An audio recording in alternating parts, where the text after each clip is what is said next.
Okay, welcome back.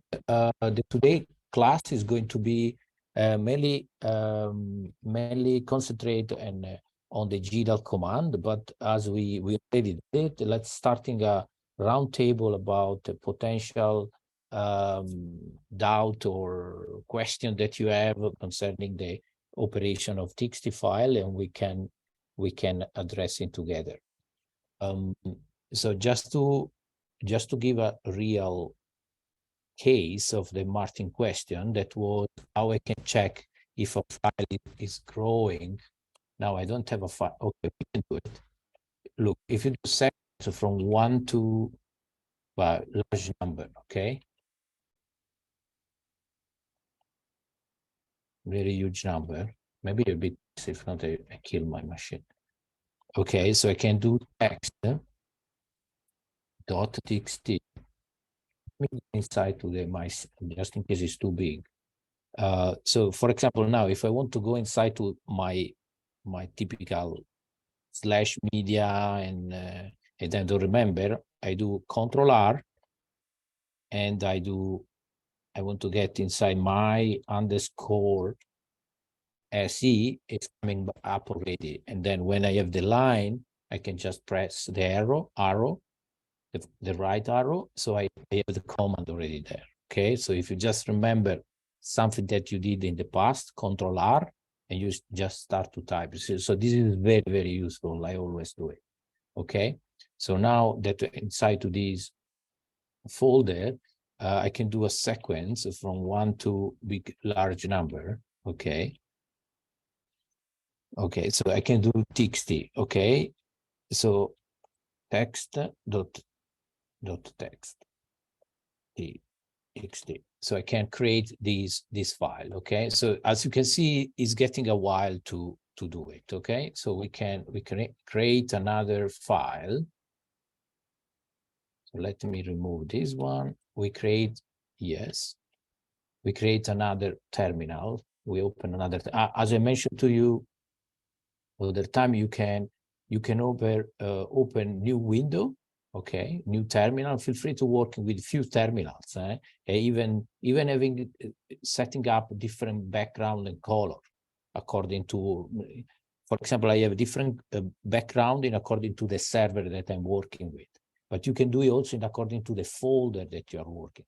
This way, when you switch, is very fast and understandable. Okay, so now, for example, I enter in the same directory here, copy, paste. Okay, so over here, I rerun the command. Okay, so I'm in the same folder. So now this one is running. So if I do text, okay, I can see this one, the bytes, this number here, that is growing. You can see that is growing. So means, and actually, if you want to do -H, it stay for human. So look, it's already 1.4 giga, and now is even bigger, 1.7. So this is a way to do it. Or you can count the number of row. Okay, so this one will take a while because now it's counting, is becoming too big. Okay, so will come sort of number. Okay, or like Martin was mentioned, you can do head, tail, and the tail is going to check.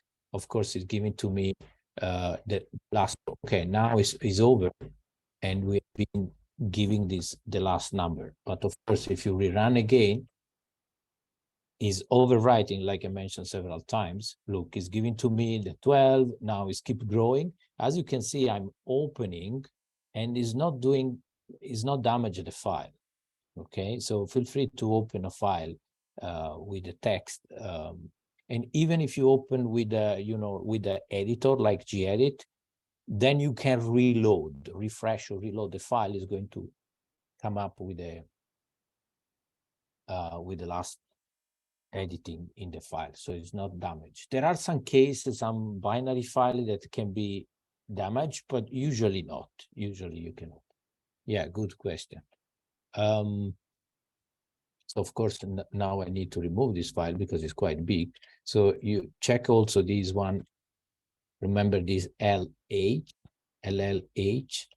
is an option to have this one. H stay for human, you know, H is not byte anymore, but is in mega or in giga.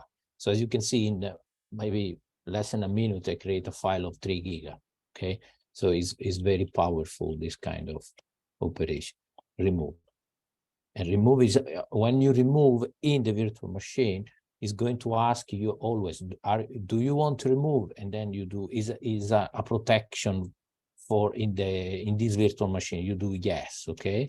If you don't do yes and you want to avoid to reply, you just do -y, oops, -y, and you are going to have immediately,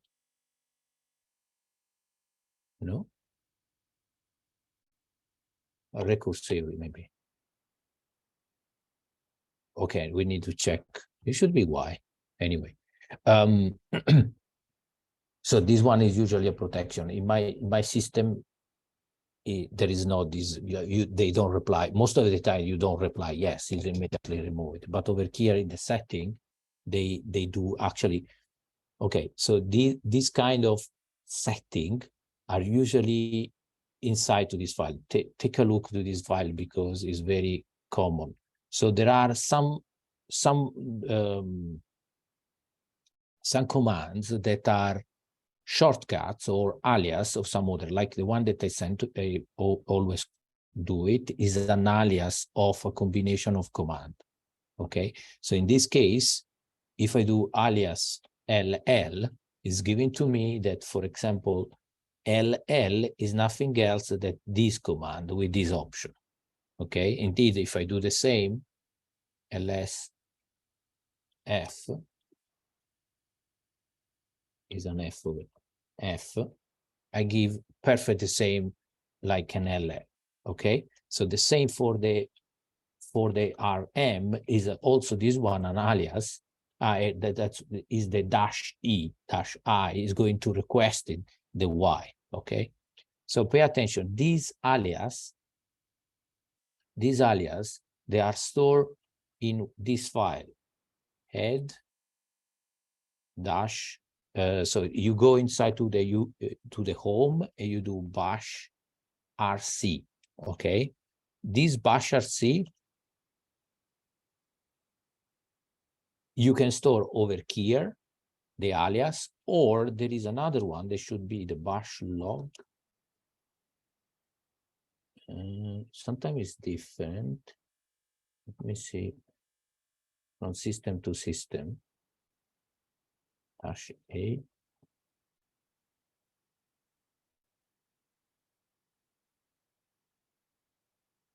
Okay, we can store it here. Probably store it somewhere else, but we can build up other alias. So let's do it because it's a good exercise. So over here we can do.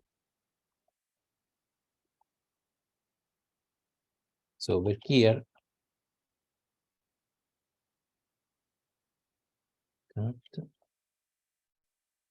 yes, sorry, I was not listing the full file. My mistake is correct. So over here, look, there are the alias that I just mentioned to you. Okay, so we can build up and adding more alias in according to what we want. Okay, so this bash rc you can open with the gedit. Let's open with gedit. It is a bit easier to manipulate. Let's see if we have it. Gedit, I don't know if you have it, but let's see. We can install it. We can do sudo install gedit user. This way is good to have, and it's good to have another another editor that is quite handy to use it. Okay, perfect. Okay, now we can use gedit to open the bash rc. Okay, and be careful. I'm adding the end in this way. When opening gedit that is now is this one, okay, I can still use it. Okay, one second. I can still use it, this terminal, okay? Because the gedit is sending to the background. This means sending to the background. And this one is a terminal that I can keep using, okay? So now this one is my bash RC, and stay RC, stay for source. And over here, I can customize my machine or my terminal. You know, I can, and over here, for example, I can put up another alias, and I have a one that is very common to do it is read link -f.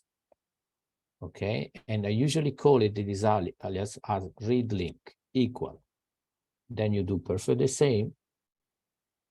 Perfect. So this read link, if you remember correctly, it was used to get the full path of if I write read link of a file and then that -f, I can get the full path. Okay, not the relative path, but the full path. Rather than type every time this one, I can build up one alias. So one alias that I always do it is this one, read link -f. Now it's going to be RL.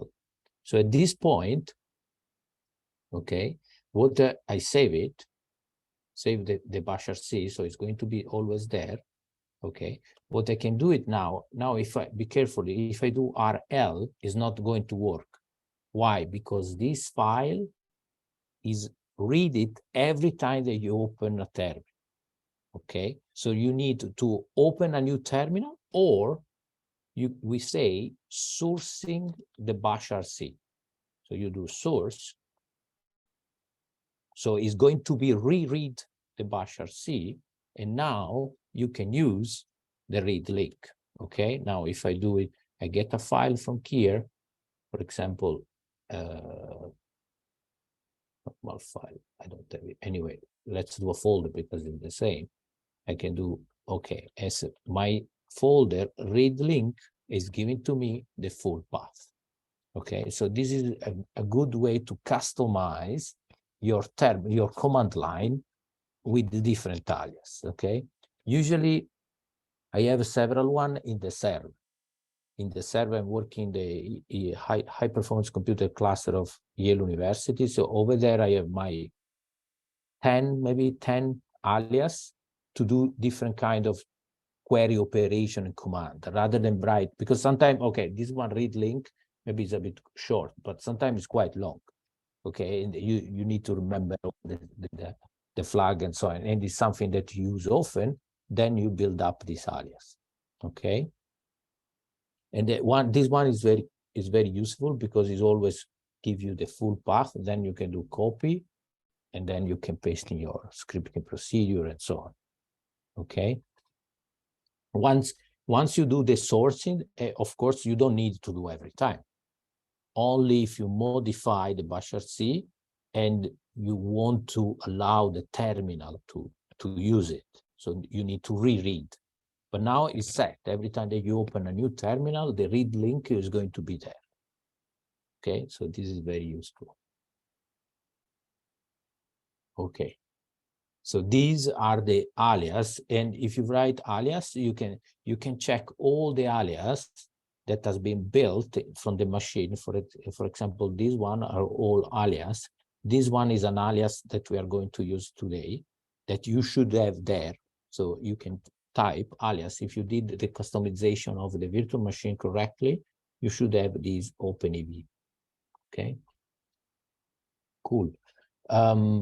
So any question on this bash RC, or in this line some other? Yeah, someone. No record, no voice. May I ask? Yes, now yes. May I ask, is the bash RC located in which? Is it everybody's bash RC will be located in the? Yeah, you have to be under your home. okay? Yeah. You have to be sure that you are in the home. So in order to get into the home, whenever you are, just type CD and you get inside the home. And inside here, you have the #C, okay? If you type #C, so it's in the home, don't search in another folder, okay? So it's a kind of like a customized setting up for every Perfect. single It's a person. customized file with all the information about the terminal, okay? Every time that you open the terminal, this file is going to be read and you can customize. Actually, over here, you have some other customization that are made by the operating system, by the Lubuntu, that this is the Lubuntu version, the OSGeo, and even more from the guy that did so we can read if there is something particular. So for example, these one are the size of the terminal. So you open the size. But you can set up this, usually never touch this one. You just add in the last row, okay? So these are from the setting, and I don't know all of these one, but yeah, this one, for example, for the different kind of graphing that you want to do with the color, yeah, you can even store it, the bash in this one, bash alias, but usually they, you know, they are, look, help avoid dump mistakes. So these one are being built to avoid this kind of mistakes. Okay, they're removing, for example. Okay. Thank you very much. Yeah. Yeah. For example, this one is not an alias, but has been adding to allow this. Rastaman is a software for raster database. So this one has been added by the OGR Live developer. Okay, probably everything, and this one too. Probably everything up here is just from the Lubuntu version. Okay. Okay. Cool. Thank you. And yeah, some other question in these regards.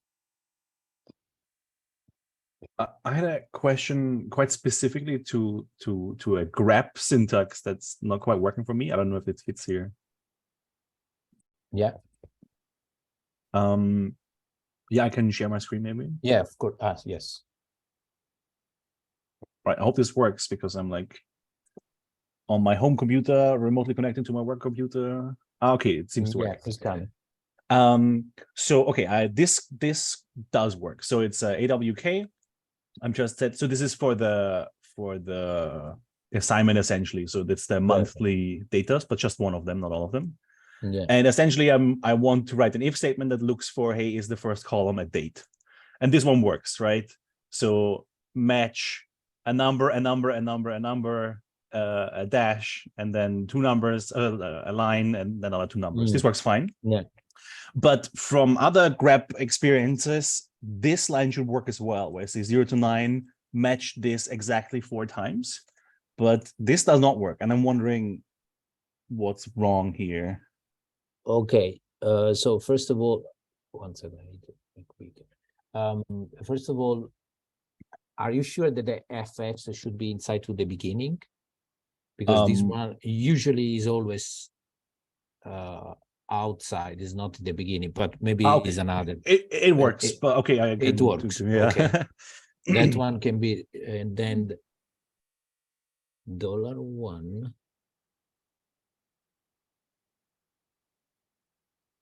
Print. So this one, yeah, I understood what you want to do it with the dates. Yeah. And it's not terribly important, so don't spend too much time because this one does work. It's just, I don't know, this one should work and I don't know why, because it's really the same.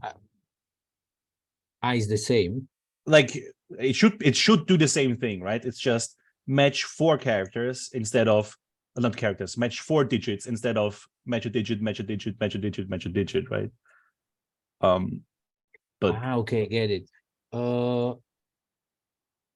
Okay, I'm not sure if this one will work as a 4 character in that way. These 4, I'm not sure if this syntax is correct, that you say from 0 to 9 4 times. I'm not sure. Okay. The one up, yes. The one up, Yeah. you did it correctly. It should work. That one fine. works perfectly fine. Yeah. But this one below with the 4 times, I don't know. And Okay, maybe the syntax is different in yeah, it should be a different, because usually yeah, it's a bit different, probably the syntax. Yeah. Okay, that's not too big a problem. And then I also noticed in Jupyter Notebook, I don't have all of the commands. Like the only one that didn't work so far was just LL. Perfect, because this one, is an alias. Bravo. This coming up from right from what we discovered before. So if you do ls-l, you will get the same. Yes.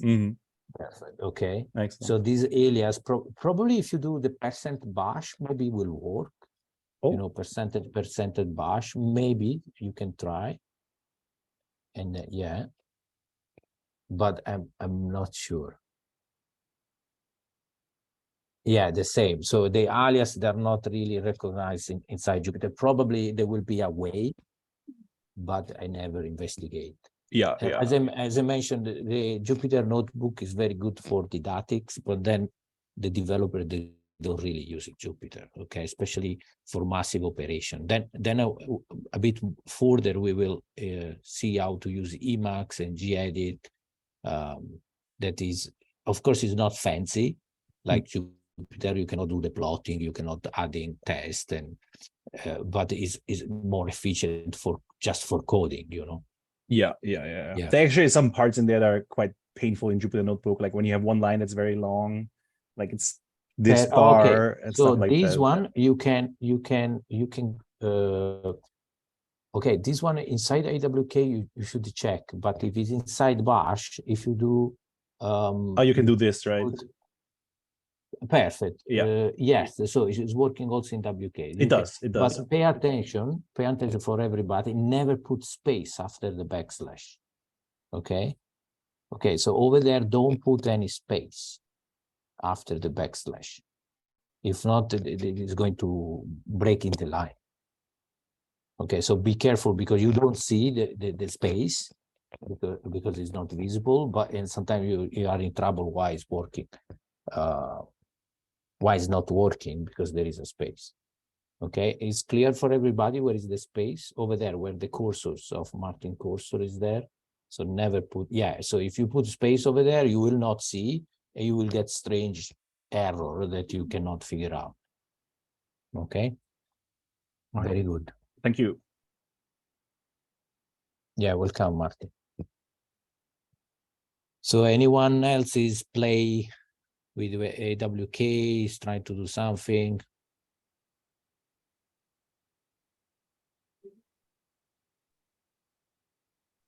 I'm sorry, Yes, I have one maybe little stupid questions, and maybe it more related to our previous lectures, but still I'm very interested in it. When we are working with this virtual machine, there is this file system with a lot of folders and files, and when we are working under the Windows, for example, or under the Mac OS, where these files are physically located in our computers, are they in some encrypted form, or maybe they're on some clouds remotely, or it's just for curiosity? Maybe it's not too important questions, but still. I think, let me repeat it just to be sure that I understood correctly. So Martin want to say, okay, over here we have different folder, okay, and so where these folder are located. Okay, so in this case for the so if you have, you know, if you have a full installation, like, okay, this is my virtual machine. Okay, you're not sharing. Yes, I'm not sharing. So if you have a full installation, this is my virtual machine, like yours. Okay, 1 second.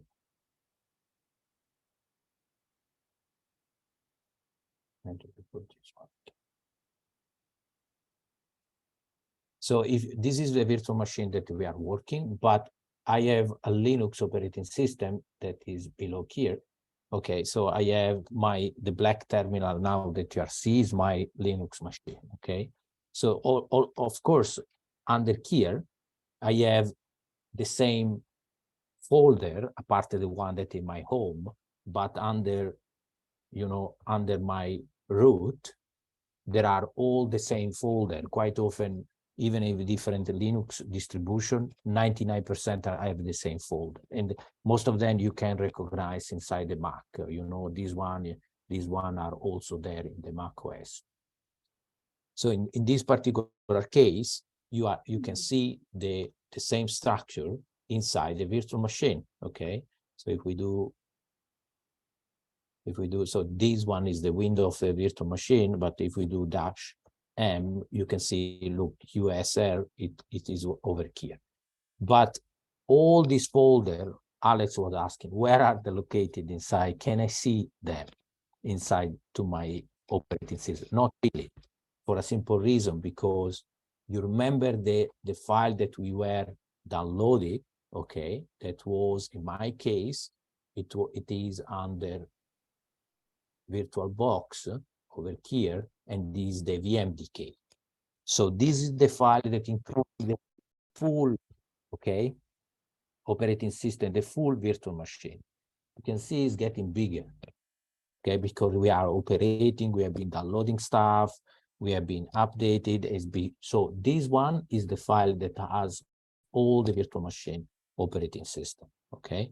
So you cannot really see from your, over here, you can see the full tree structure of the virtual machine. Okay, is it clear? What you can see, and that's why we did it, is the, you know, under the sharing folder as LVM share, you can see my SD data. Okay, so this is the same folder, and actually this one, the GSIM, is the GSIM folder that you were doing. So in this case, if you want to bring it with some of you already, we already did it. If I want to create a new folder where I want to put my file, I would say my Giuseppe data, okay? So this one is going to be my folder where I can put my file. And now if I go back to my virtual machine, inside ls/media, SF, inside here, I can see my Giuseppe data, okay? And inside there is where I'm going to put my file to operate. So don't really put inside here, if not you mess up with the script of the exercise and so on. Create a new folder and you start operating there. Okay. Okay. Very cool. Anyone else want to share some question? Yeah, these one are very useful for you guys to express your frustration if something doesn't work, or to make shorter your frustration, but also for me to understanding if you are following or if we need to repeat something. And sometimes like the Bashar is good to come up in the right moment when the student asks. So Fen Chao, did you try with the virtual machine play? No, not yet. Yeah, so I'm quite busy in these days, but I will catch up in this weekend. Yeah, sorry. Okay. Yeah. Okay. Please try to stay, because then it is accumulating, and then it's becoming more difficult. So because it takes time to get familiar with all the command and so on. Anyone want to share it? Somebody's trying to talk. Okay. So let's start it with the lecture. So in this case, for this lecture, let's start it. So we go, if you go into the 2000, into the syllables, we are going to deal today with the GDAL. So you go lecture April 6.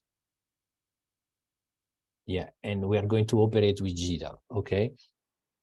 So click over here, you can arrive directly to the GDAL OGR page, okay? GDAL OGR page, GDAL OGR software has been developed in the last, I would say, almost 20 years, probably. If you go back, I started in 2000, so it was just growing up. And is the beauty of the GDAL is that is behind all the software that you can even imagine that are working with geographical data, that are dealing with geographical data. Indeed, if you click over here, you can see all of them, open source and even private. Even ArcGIS is using GDAL on the background, okay?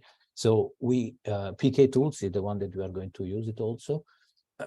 So all these one that are AirDAS, for example, as they are, look at now they divide property. And so even this one, very old one, AirDAS, I was using in my master as the ArcGIS, all of them, even the most recent one, 9.2, that are all using GDAL. So are there is any way to use GDAL directly in the command line to do operation? Of course, that's why we are teaching. And whenever you are using GDAL, is going to be faster than any other software, because even, you know, like for example, ArcGIS is going to interpret the output of GDAL and import inside. So these one require times, okay? So rather if you use GDAL, is going to be really on the source level, so it's going to be faster than any other software, and that's why we are using in a efficient way. So GDAL is mainly divided into package in two parts: the GDAL per se, okay, that is dealing for raster operation, rather the OGR that is reading for vector operation, okay? So raster operation that can be dealing with all the different formats that you can even think in raster. A raster, we know, is nothing else than a matrix, a matrix of numbers, okay? But of course, this matrix is going to be, has been converted from in a binary format, and this binary format can be as a TIFF, quite often use it, you know, or as a PNG, as a HDF, for example, very, very common, the old one, the fourth one, the fifth one. Some other are the JPEG, the Sentinel is in JPEG. And some of them I never use it, but because they are very particular for some particular format. For example, this one are object data store. This is quite, I didn't know this one. Saga, the software, the output for input and output for Saga format. So all of them are here. And it's very beauty that you can use the GDAL to read all these data. Some of them you can only read, and some of them you can also read and write. Okay, most of the time is both read and write, but there are some, I think it's more due to if they are proper, there is a format, then they can read, but they cannot grade. And the same for the vector. If you see the vector drivers or format, you can have all the different vector, okay, that you are familiar with the typical shapefile, but there are also other vector like package, grass vector, for example, but there are net CDF also in vector format, Postgres file format, and there are also PKG, or this one SQLite also. And also the JSON file now should be somewhere, okay, JSON file. So all these one are very common for vector operation.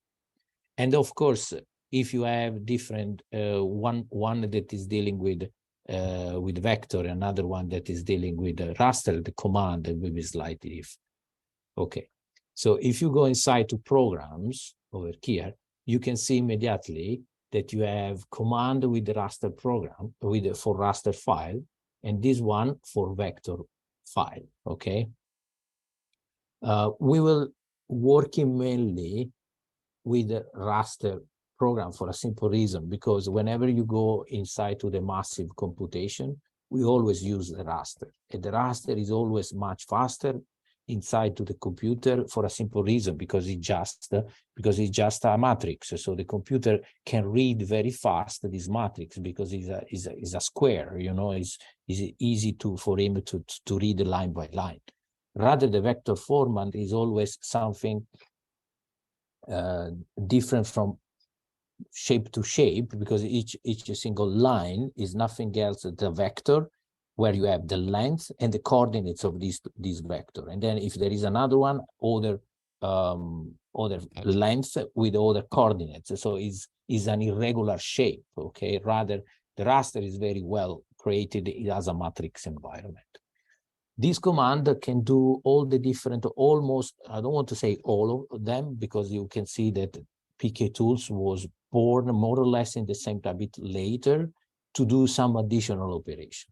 But the GDAL plus the PK Tools, you can do, I would say, almost all operation that you want to do it in the GIS environment, all of them.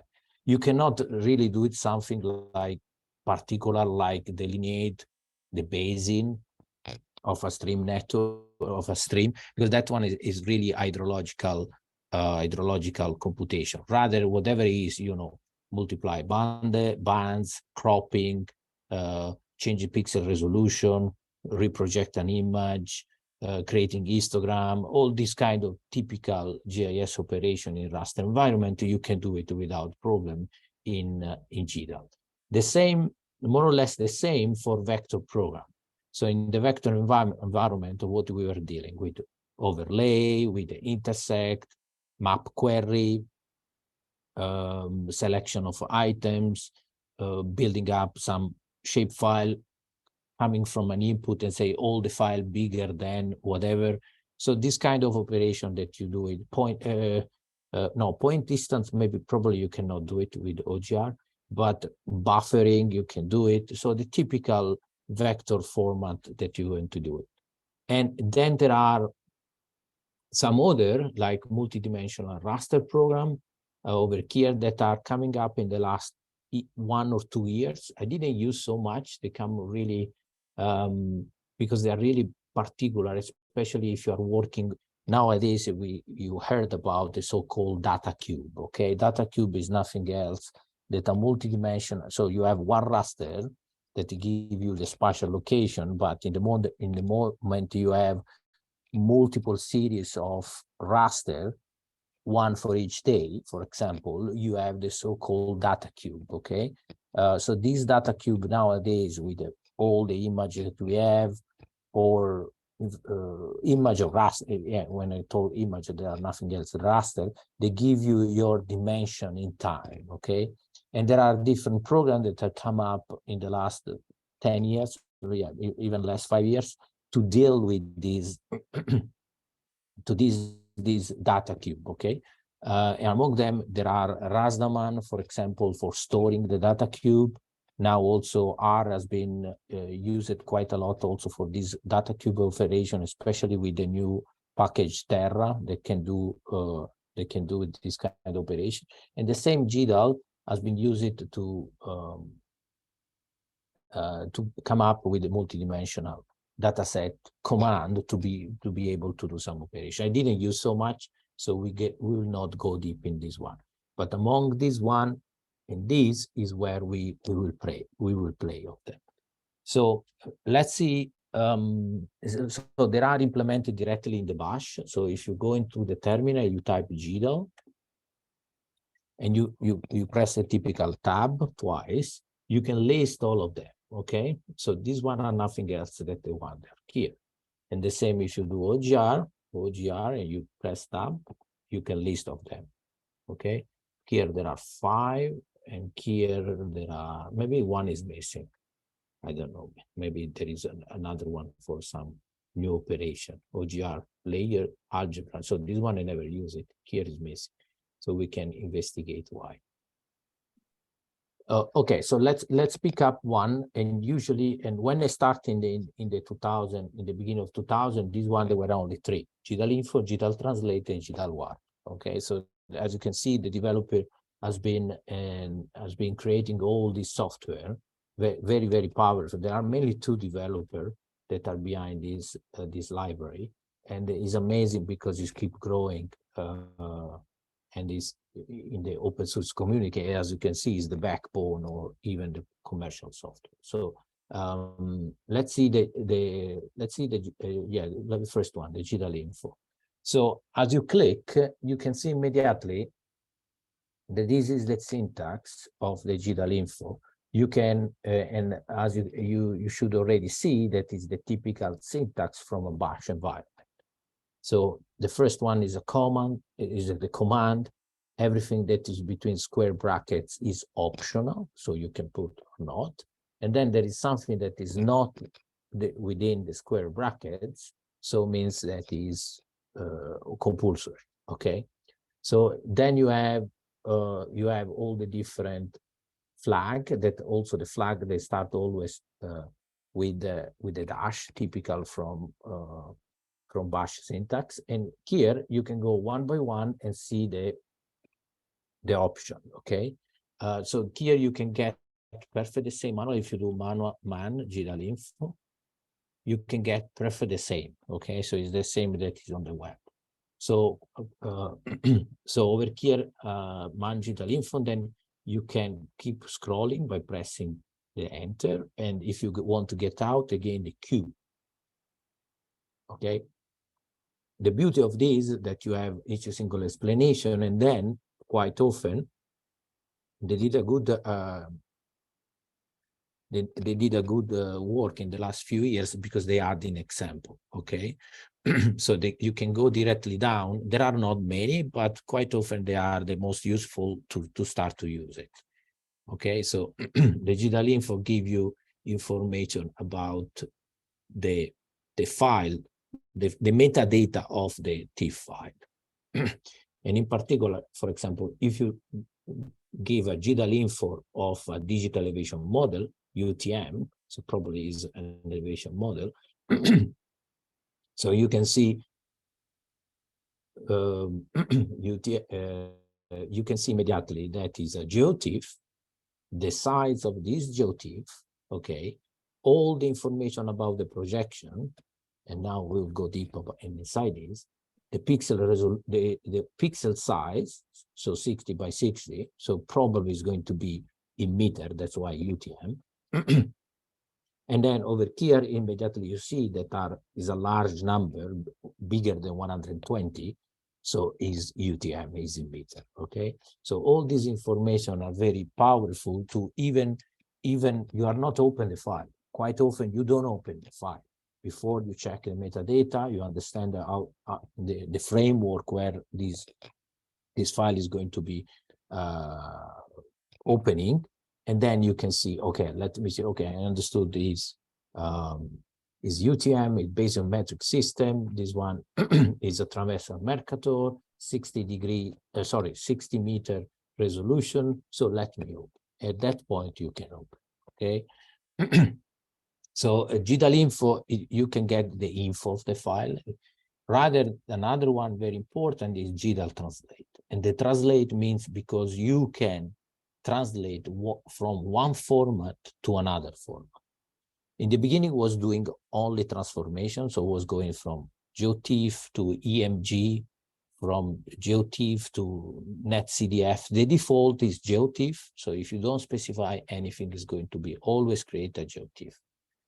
And then during the developing, they've been putting a lot of information over here for cropping the image, also scaling the value of the pixel. Yeah, and then there are some projection definition that we will see.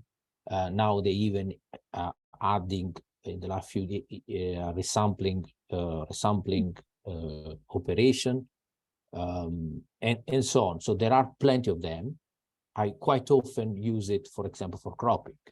the typical one, GDAL translate for cropping. I don't use it changing format because I read input TIFF and I output TIFF. But there can be some cases, like for example, when you work with bodies, that is the typical HDF. So you read as a HDF and you output as a GeoTIFF. Then another one very used is the GDAL warp. Now I don't see here, the GDAL warp. Okay, so pay attention that some of them, they have the underscore and some not. I don't know why they did this division. Maybe it was just starting as a developing. And the same for GDAL warp. GDAL warping is for warping operation. So when you go from UTM, for example, to VGS84, so lat long, all the way around, and the different projection that they can assist. In the meantime, you can also do it cropping, okay? You can do it change resolution. You can specify the different resampling techniques, be linear, not linear, and we will see this one out go deep.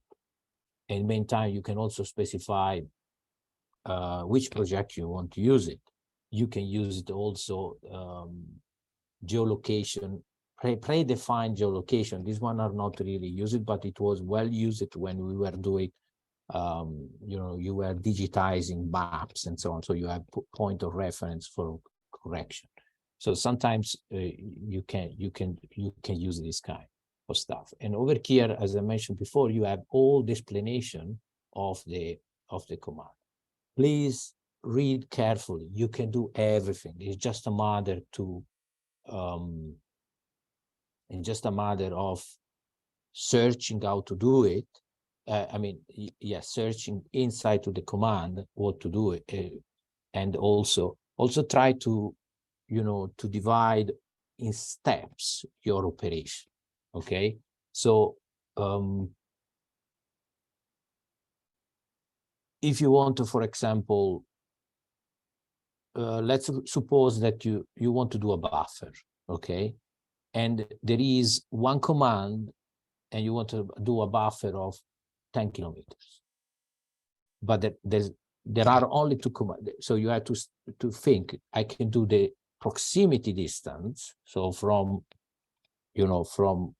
every pixel, 1 kilometer pixel, you can do it from 1 and growing as a infinitely until the ending of the TIFF, distance. And then you can do a thresholding less than 10 and bigger than 10, and you get your buffer. So try always to think in steps rather than thinking in a full operation, because sometimes, and why I'm saying this, because quite often, you need the 2-3 command to be combined to do the final task that you want.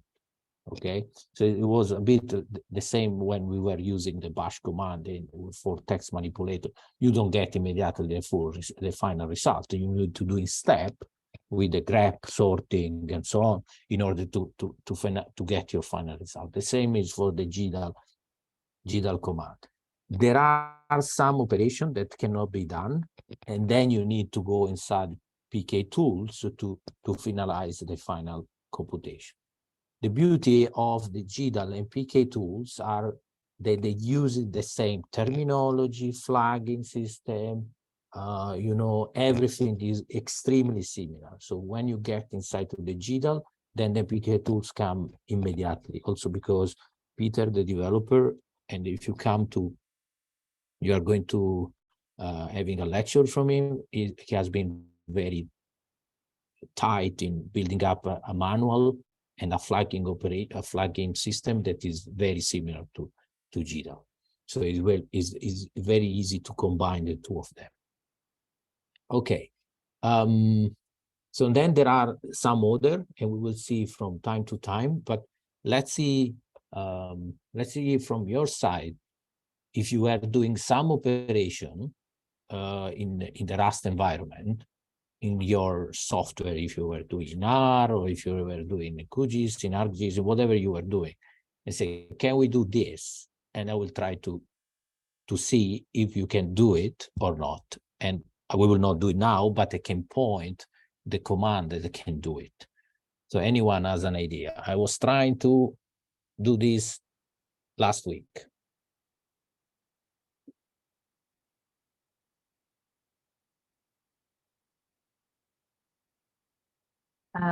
So I have several study sites, and I wanted to create a buffer of different distances from each site. So I have 5 sites, and I wanted a buffer of 3 kilometers on 3 of the sites and 5 kilometers on the remaining 2 sites. Okay. I used QGIS to do this, but I had to do them all individually. Individual. Yeah. Okay. So as you can use it, for example, GDAL proximity is giving to you a continuous surface that goes from the point to the other point. So you will have, yes, you will have a continuous buffer, okay, for each single point. Then, frankly speaking, from there, you have to do each single buffer. And the only way is to do in looping operation. You have to read the file several times in one specific coordinate and giving, okay, for this point, giving 3 buffer. At this other point, giving, not 3 buffer, 3 kilometer buffer. This other point, 5 kilometer buffer, and so on. So you need to build up a for loop to do it, but it's possible. The base will be GDAL proximity to have a common base for everyone, and then you will need to go in each one and do it. Each one and do it. Okay. So, but is it possible to do it with a combination of the of GDAL for proximity? Then you need probably PK tools to do it. But yes, this one can be a nice exercise to do it when we see the implementation of GDAL. Very good.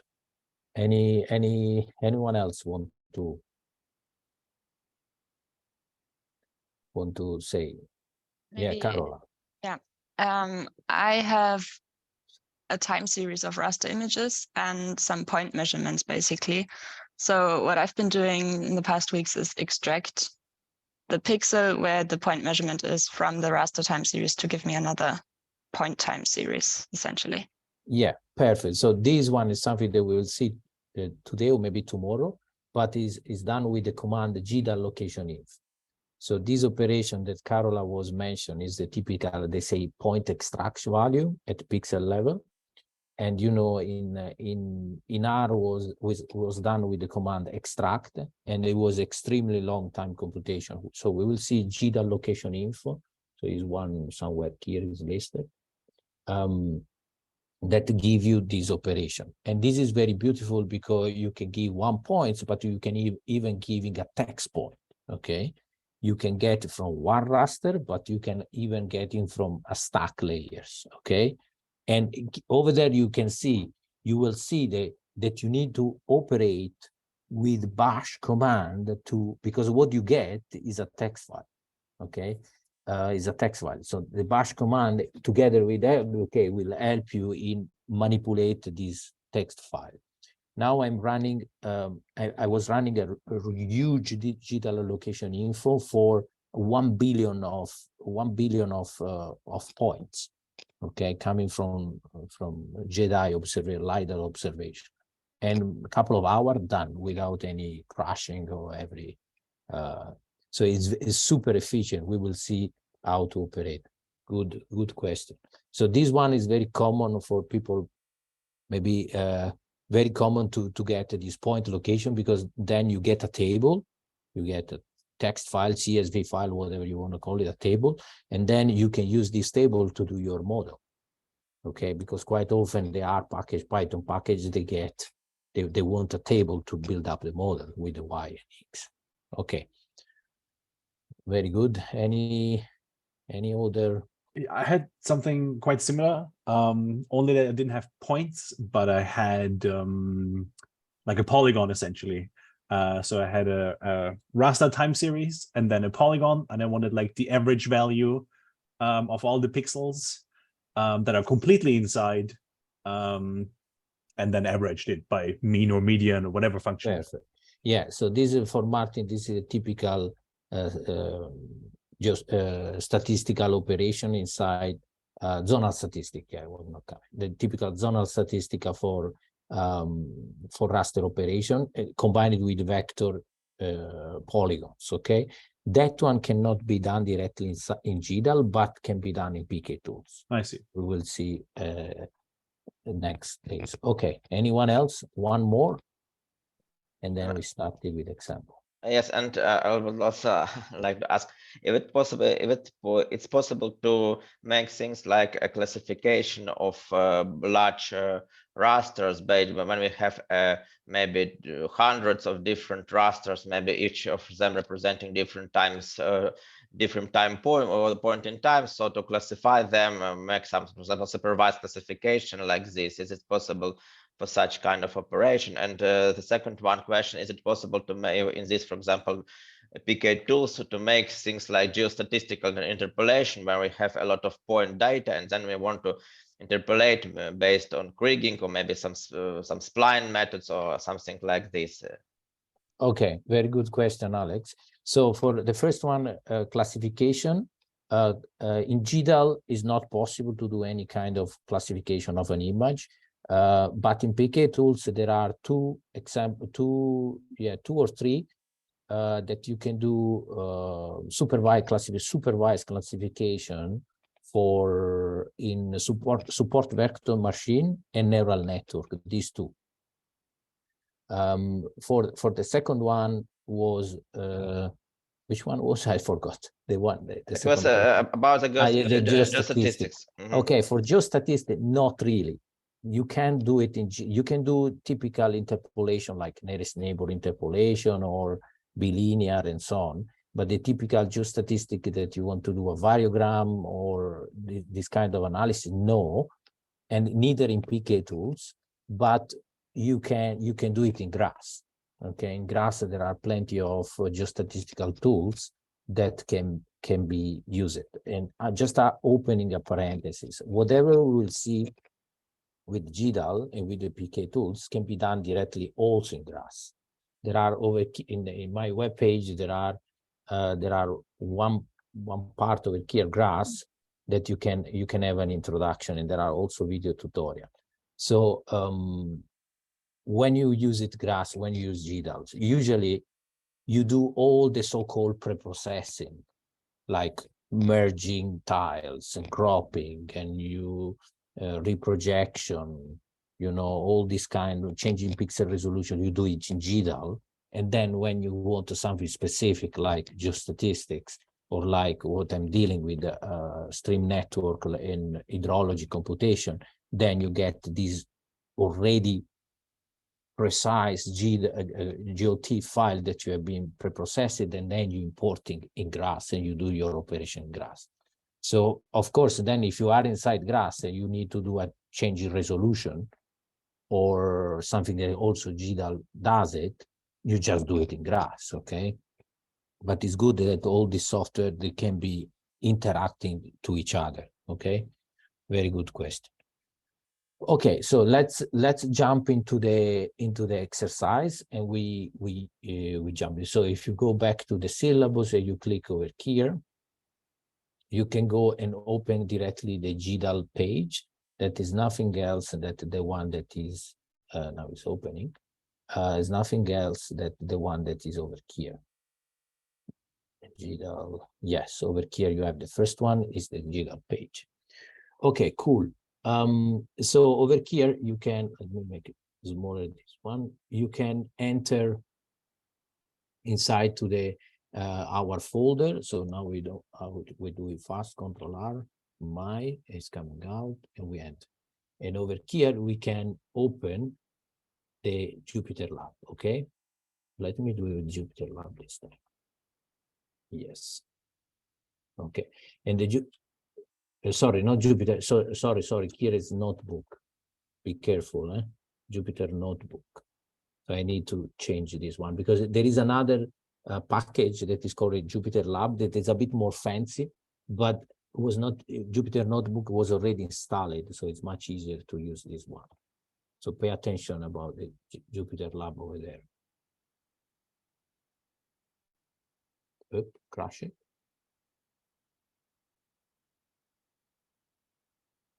One second.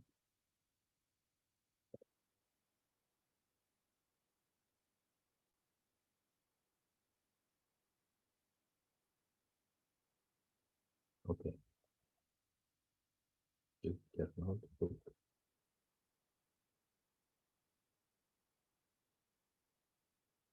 Okay, should be open.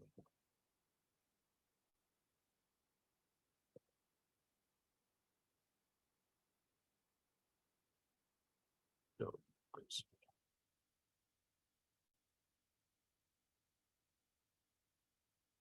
okay, yes, I need this one. Okay, so we are going to use this one. So the command also over here.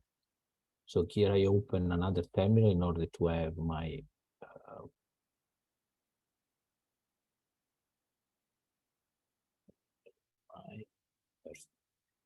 so over here, if you can see under my SEO geodata, okay, you can see that I have several files.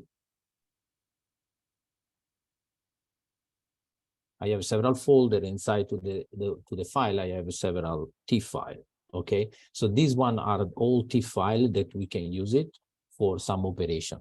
Okay, so as some of them, we will use it. Some of them, feel free to use it and try to explore as much as possible. Okay, so in particular, let's see this file. The SA intra is nothing else than a cloud file. Now we will see what does mean. And in particular, you, as I mentioned to you, as soon you find the TIFF file, the first operation that you do it is because the first operation that you do it is getting the information, the info file of the metadata of the file. Here you can see immediately the format, okay, that is given to you also by this one, okay. Be careful that if you change this one manually, you rename the file. The format is still GeoTIFF. That one is just a labeling that give you already one information that potentially is the GeoTIFF. This one is for every file. If you have a text file and then you change the name and you put the TIFF, the file does become a TIFF. Okay, so it's just a labeling there, and you need always a software to become the format or the driver. They also call it driver of a file. So be careful when you rename the file. If you rename the extension, the file doesn't change. And this is valid for even in Windows, it's the same operation. The beauty of this is that the TIFF, the extension is always visible. Be careful for a Windows user. Quite often the default is to hide the extension, and you don't understand which kind of software it is, but there are in the option you can change this operation. So over here, you can see immediately that is the size of your matrix. So by this one, you can already see, okay, it's not so huge. 5,000 by 5,000 is not extremely huge. You can open. But if it start to become more than 100,000, then it's going to be quite long to open, okay, quite heavy to open. So this one gives you information. So over here, you have all the information about the projection. And this one we will spend a bit of time. In particular, this one is the typical VGS 84 projection, okay? Over here, yeah, so it's the typical VGS 84 projection. Then you have the pixel size resolution, okay, that is this one. And then you have some information about the compression of the file. We will see more deeply. And here you have the typical upper left corner of your TIFF file. So you will have upper left, this one, and this of the TIFF file. Okay. So with this information, you can already immediately understand which kind of file you are dealing with. Okay. Pay attention that this one okay, plus this is giving you immediately, and also the projection, if you are dealing, as I mentioned before, if you are dealing with degree or with meter. Usually, when it's very small, this one small, I mean, less than 120, sorry, 180, you are dealing with the degree. Why 180? Because you have, 90 and minus 180 plus 180. So if it is range, quite often is in degree. And also this one is giving to you information about the pixel size. So to where this, quite often you have seen this number. Okay, you have seen this number. Anyone has an idea how much is this number in meters? Let me open it. I can do it. Anyone? So what is this typical number there? And how much correspond in meters? Could be 30 meters or 10 meters, depending on. Sorry? It could be 10 meters or 30 meters, depending on the resolution of the pixel. Perfect. And this one is 0.08. What does mean? Is 0 what? Degree. Okay, so this is in degree. Okay, and this one is coming from this typical number that you see quite often, is coming up from 120. Sorry, one degree divided by 120. Okay, and this is the typical.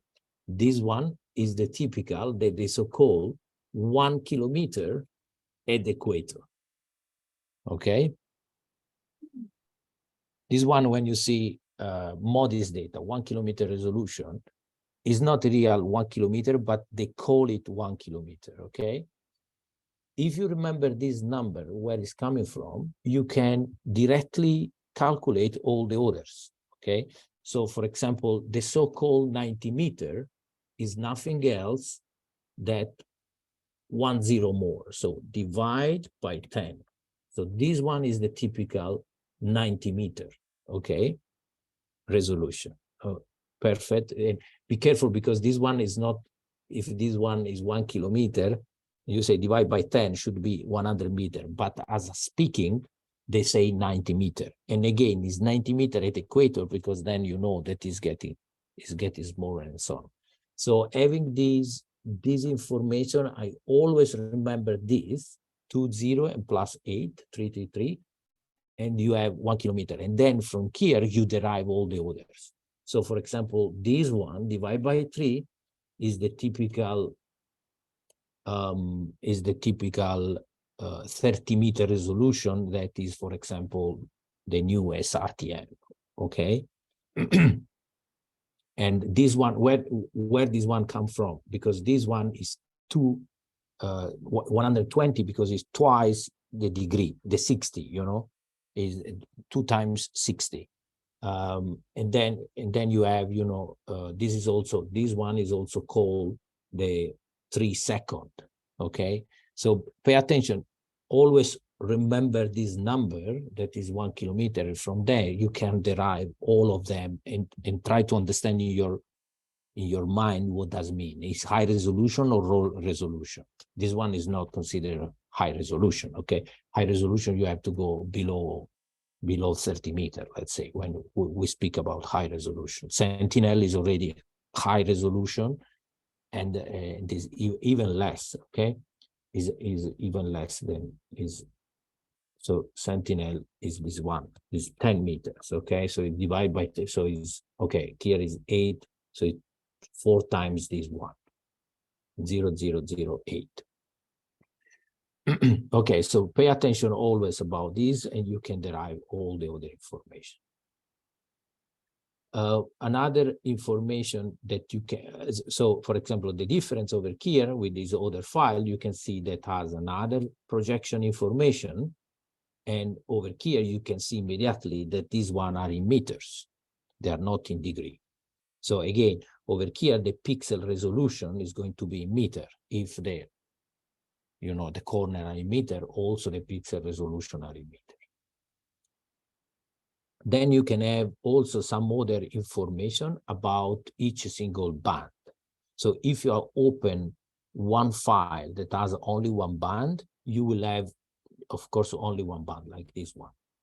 Here you can have only one band information. Rather, if you open a file that is multi-layers, GeoTIFF, like the typical Landsat, MODIS, and so on, you can get different band value, okay? Different, yes, different band with different pixel value. Be careful about it, because in GeoTIFF does not support band with different pixel resolution.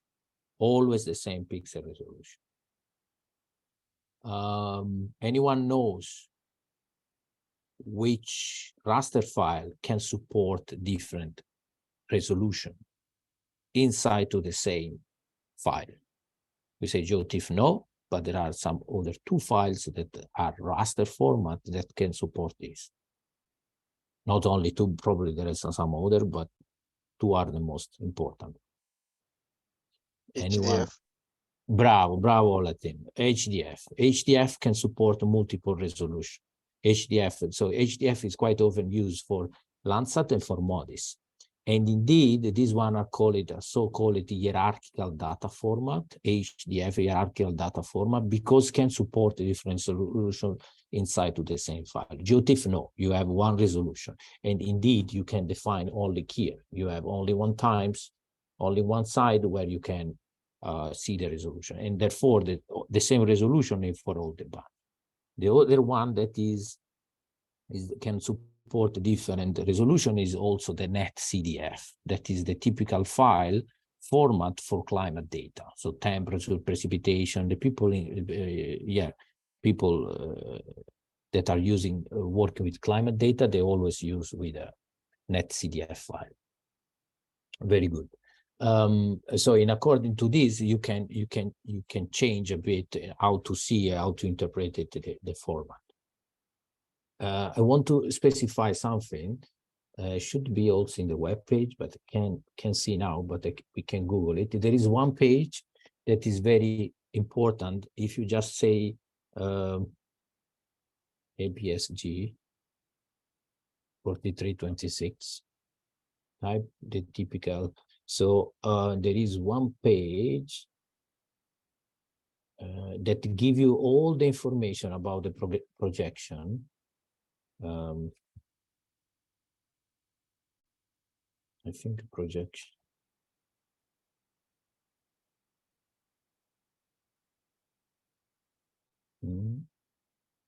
Spatial reference, this one. Yes, spatialreference.org. So this one is something that you have to always keep in mind. So bookmark this one because it's very useful to identify which projection, the specific of a projection and what are using. So over here is also beautiful because you can put the searching. So if you do MODIS, it's going to come up with all the projection files, and we will see what does mean projection file that MODIS was using. Okay. In particular, you have two ways of identify projection by the so-called EPSG code or this other one, SRORG code. Okay. So rather, if you put, if you put the typical VULGS 84, that is the typical lat long, you can see that somewhere you will have the APSG. So these one are all the projection that are using the VULGS 84 word letter inside. Okay, so in somewhere here, next page, you have the typical 4326. Maybe it's better to say 4326. I can search.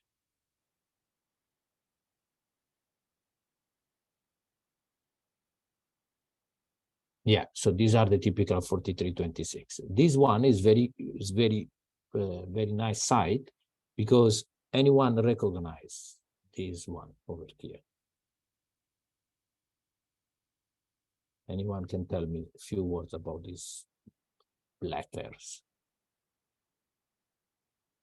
I think those are all different ways to encode the projection, right? So you can, know it from R, you can, if you want to reproject it, give it a well-known text or approach 4 or Perfect. Yeah. So these are the typical files, file name or file extension, where all the projection information are written. Okay, so for example, if you open the typical .prg file, that is the one that is inside the shapefile. Okay, now I don't know if I have if I have one over here, but yeah, probably yes. So if you do, yeah, let's do this. If you do the typical find dash name everywhere here, I can say in this directory dash name dot, then you put asterisk dot prg. Okay, so this one is how you search in all the directory starting from here, the word any file with extension prg, and you can see that, for example, you have over here in this folder, you have the shapefile folder that has the typical shapefile shp, but you have the typical prg. Okay, so if you open one of these files, the PRG, this one is nothing else than a text file, okay, giving you information about name, surname, the street address of the projection, you know, all the metadata of the projection.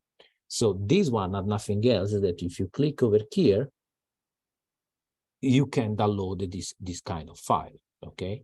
And also, one that is very common that Martin was mentioned is the so-called proj4 string. This proj4 string is the typical string, if you guys have been already working in R or in Python, that you need to define the projection. This is where the string, you have to put the string to give the information of the projection, okay?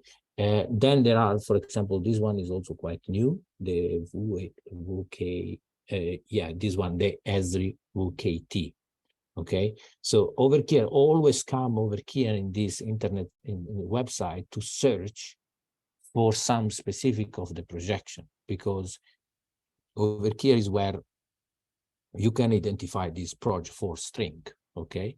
And also there are command over here. This one was quite new. I was happy when I discovered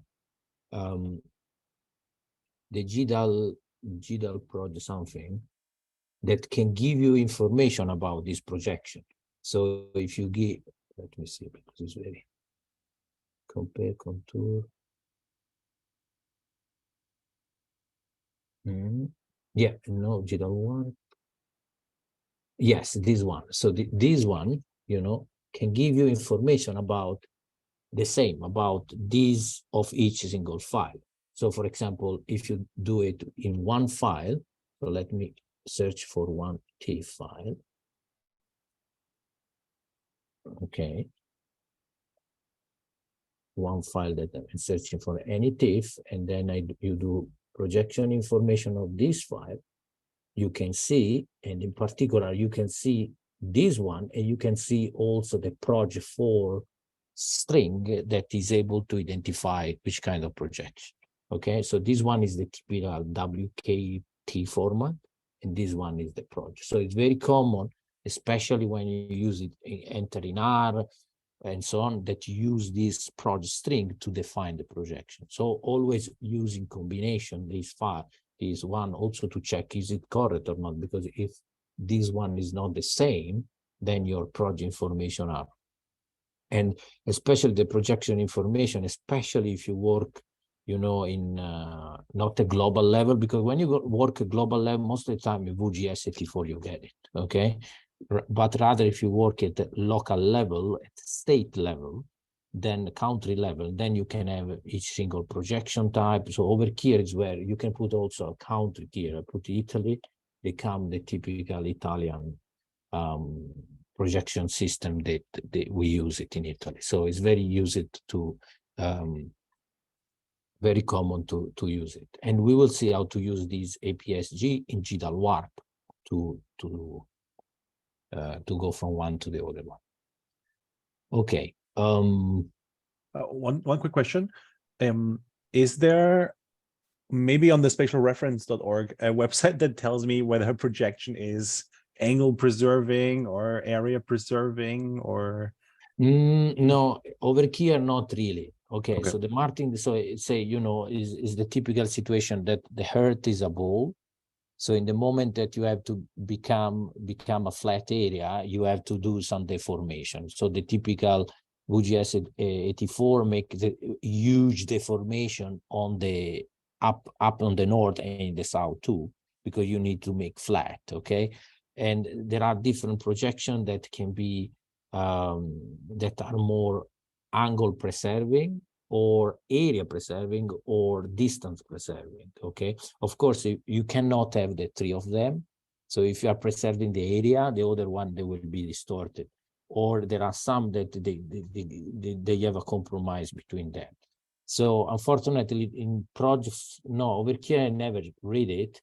So sometimes I was getting the APSG code or the name of the projection, like this, yeah. And then I was Google it, it was equidistance or equi area and so on. Yeah.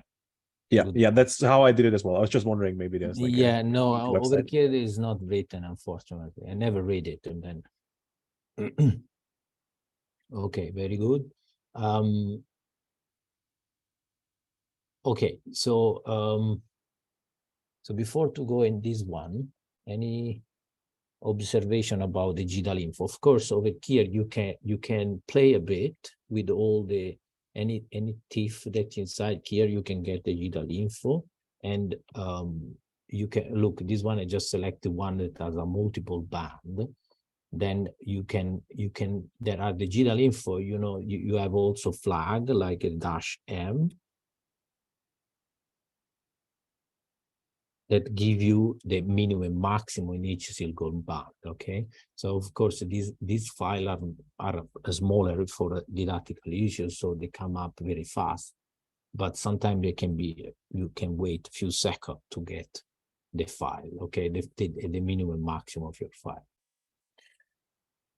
Okay, any question? Anyone else was using GDAL? Any of you was using GDAL already? No, so it's going to be new and good for everyone. And of course, as we mentioned, everything that you print in the terminal is a text file that can be manipulated with grass, sorry, with a GDAL, with bash. So that's why I was teaching bash before, because this one is a text file, and if I want to get the information about the minimum, maximum, and get rid of all this information, what I do, grep, and then I put the line that I want to search it. And this one is giving to me very clean minimum, maximum for all the band. Okay, so that's why, again, everything that you print in the terminal, even if it's coming from the TIFF, is a text file. So I can manipulate with bash command or even with AWK command. Okay. So that's one is the beauty. So for example, if you want to say, okay, which band is the largest? You can sort in this, or you can do AWK to find out which one is the largest. So we like the largest maximum. Yeah, you can get that this one is going to be the maximum, largest maximum. So all this kind of computation, you can do it because it's becoming a test. Now you can operate it with bash and grep. That's why I was teaching first. And now you can see how they become also useful as a GeoTools. Okay. So let's have a bit of break. We come back to 45, and then we go deeper inside the GDAL. Meantime, you can take a break or play a bit with it.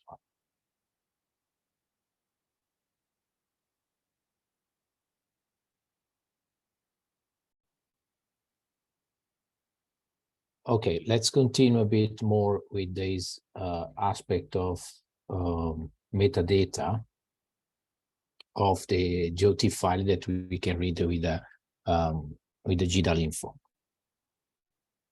Okay, something that that maybe you already encountered in the different, this is something that is typical of the GeoTIFF file of any raster format, any computer format, I would say, a digital format, is the so-called data type.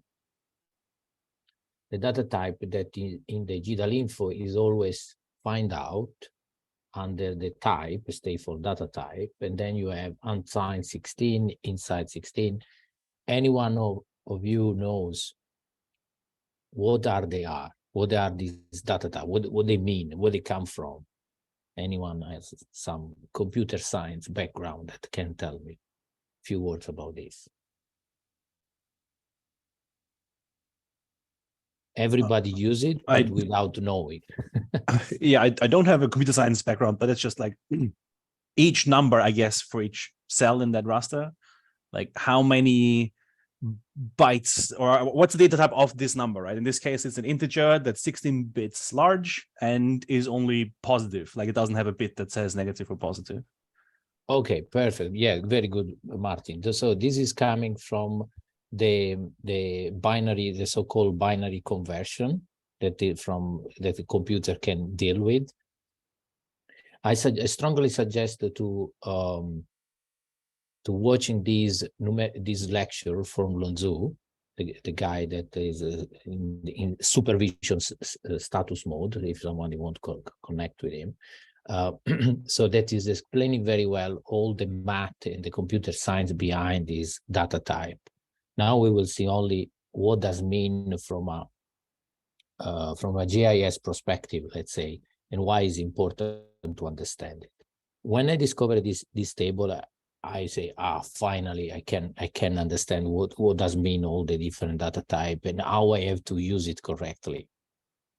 Okay, so pay attention. Always kept this table. Actually, I printed over here on my wall because I of course I don't remember all the digits. I remember this, but I don't remember all the numbers that they can deal with. So each one of these is a so-called data type that you can define in the different GeoTIFF, and he accepts at a maximum minimum. In this particular type, the byte is accepted from 0 to 255, okay? To 255. And this is coming from, because 5 to 3. So if you do 2 to the power of 8,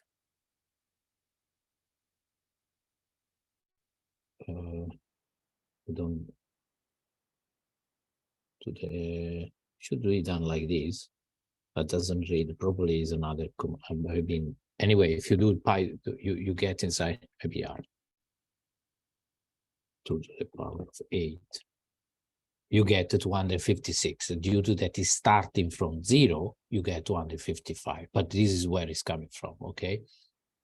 So in Python, probably does not accept the symbol for to the power, okay? And so on for the other. So this one, if you do 2 to the power of 16, you get this 5. So this is the maximum range that is able to, the GeoTIFF is able to hold it. So everything that is bigger than this will be just truncated to 255 or 0. So all the negative number will become 0. And so on going larger than 16, okay? 16 unsigned, the U stay for unsigned, means that accept only the positive number, like Martin will say. And if you go here, the int 16 is nothing else. This one, shifted to the half. In this way, you can get also the negative number. Indeed, if you do this one plus this, you get this value. Oops. You get this value over here. Okay. So, and this is the typical range that, the range where you accept your number can be, your pixel value can be. Even this one is even bigger, as you can see, is to 9 digit, okay? And then you have a float 32 that accept also the decimal number and also to 38 digit, you know, so it's very huge, and even more the 64. So pay attention about this, and I expressed it also in terms of this value over here. If you take an image, one image, you just change the form, the data type of this image, your image becomes bigger.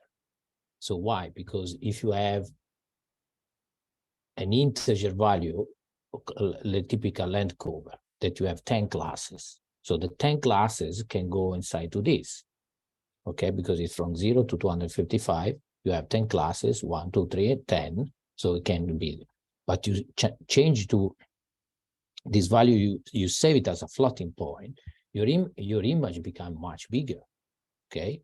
And of course, what does it mean larger image?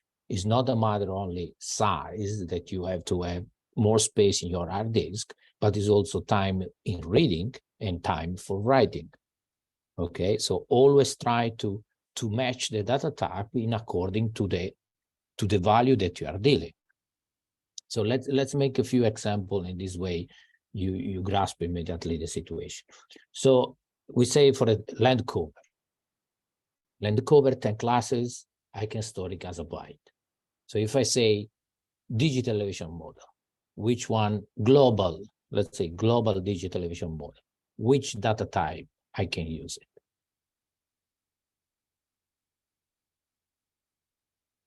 In meter. Well, 16 bits should be enough, no? 65,000 meters. Which one? 16 bits, right? Well, unless we want fractional meters, then we want some float. No, just integer meter. Then 16 bits is probably, well, plus or minus, right? So it's minus. Brown, yeah. So we go from you know, Dead Sea minus 400 to plus 80,000 something in Everest. So we need to have a range that goes from minus 400 plus 8,000. So this one is going to be useful for, you know, int 16 is going to be useful for digital elevation model. Be careful about this, because this one will truncate the Dead Valley and Black Sea and so on. Dead Sea, not Black Sea, Dead Sea. Okay, so, and also, for example, if I want to store, another question, if I want to store in Celsius, temperature of the globe, temperature of, air temperature. So let's suppose that the air temperature goes from minus 50 to plus 50. I can keep using, I cannot use this one, I can keep using int 16. So now one question, if I need to store in two decimal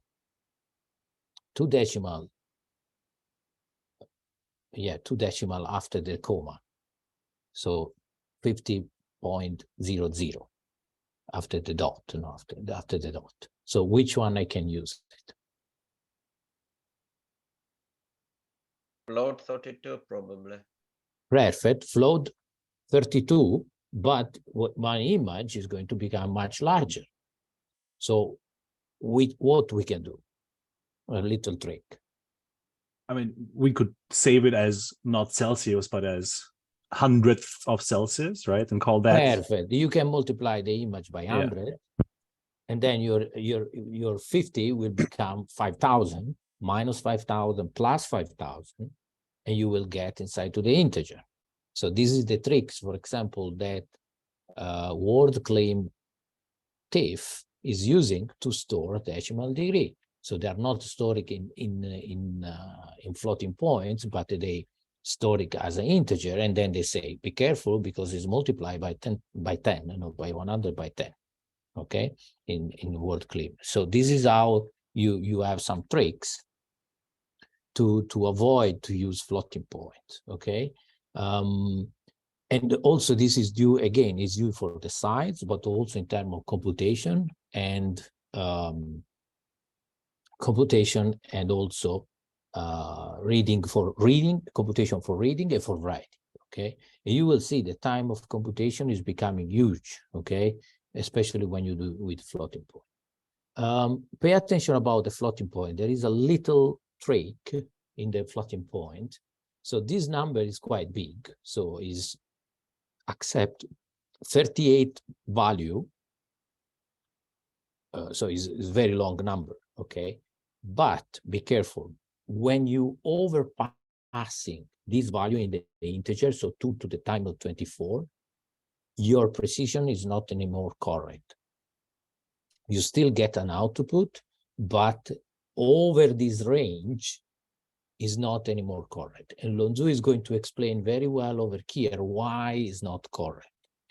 So pay attention about this one floating through. And actually I discovered it by chance. I didn't know, I don't come from computer science, but people in computer science, they know of this limitation of float 32, that after this value, so this one, so 16 million, then below and after minus 16 million and plus 16 million, then your precision is not anymore acceptable. I mean, if you do the sum of this value bigger, you will not get the right value. And once I discovered by chance, because I was working with the ID, I cannot save it over here because as an integer, because it was much bigger mine. I say, okay, the 38 is enough. And then a bit of math, inversion math, it's like, I don't get it. And it took me a while to understand it. And then I asked Lonzu, yes, because the 32 has a limitation. And so that's why Python overpassing this limitation are using always float to 64. So again, if you're working in digital number, in the float 32 that are overpassing the minus 60 million and plus 60 million, then be careful that you have to use the 64 floating point. And listen this lecture because it's very explicative to say why. Okay, so this is something that is extremely important. Not only this one, it is a little trick, but the data type, when to use it correctly. Okay, so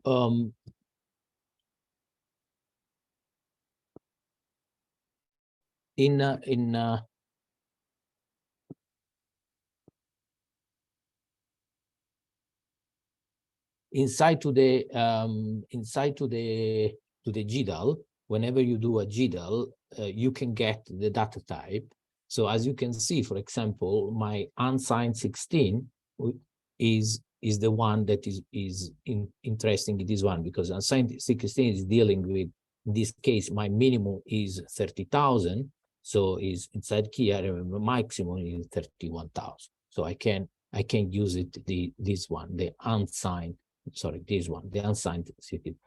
So the TIFF can be open.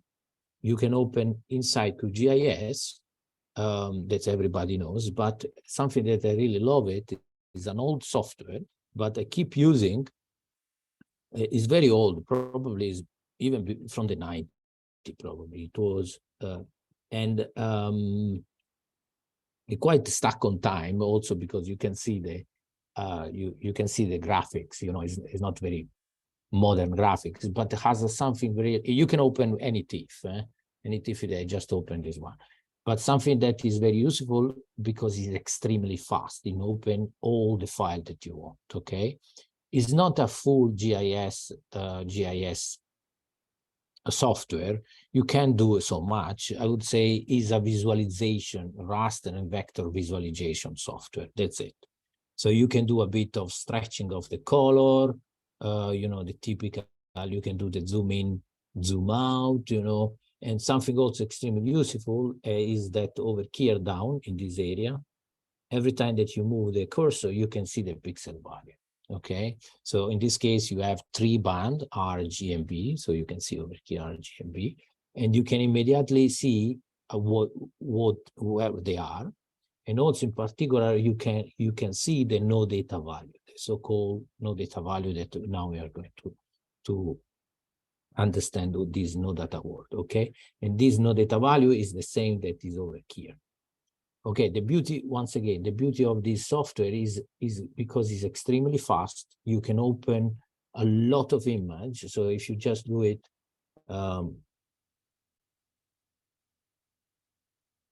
if I just do it like this, all my open teeth is going to open all my teeth over here. You can deselect each one. So as a default, yeah. So some of them, okay. So each one, yeah, they are this, or they are empty, or now I don't know why they are empty. But anyway, each one of these is a, you know, is an image that you can overlay. The no data is transparent, so it's also good to see what is behind some image that is no data. So that one is quite handy. And again, you can do the typical zoom in, zoom more.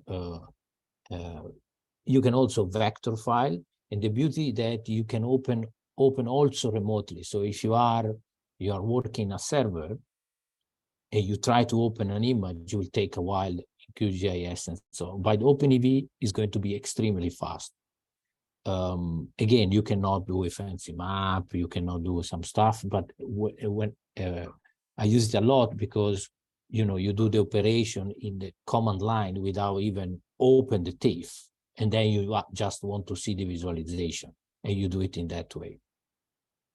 So this is why I keep using OpenEV, and I keep teaching. So especially in the virtual machine that you are using. So if you do the same with QGIS, you can see that is, you know, will take a while to load it and so on. So is a bit is much faster in that aspect to use OpenEV. But feel free to use also OpenEV. Yeah. So I even, you know, so as soon as I open the image, if you do in the terminal, you do Control \, you can even kill it immediately. So it's very common to run the script, see the output in GDAL info, and then, okay, let me open. OpenEV, open, boom, close it again. So it's very efficient way.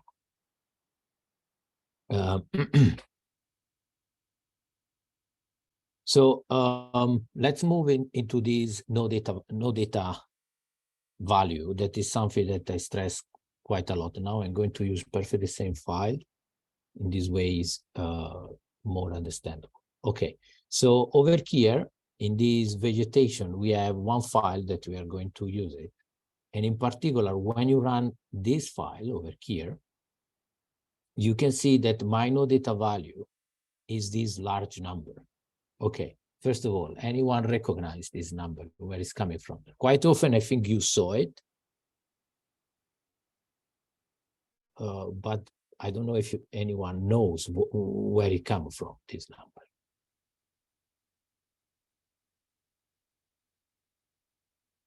Mm-hmm. So just to give you an understanding, yes.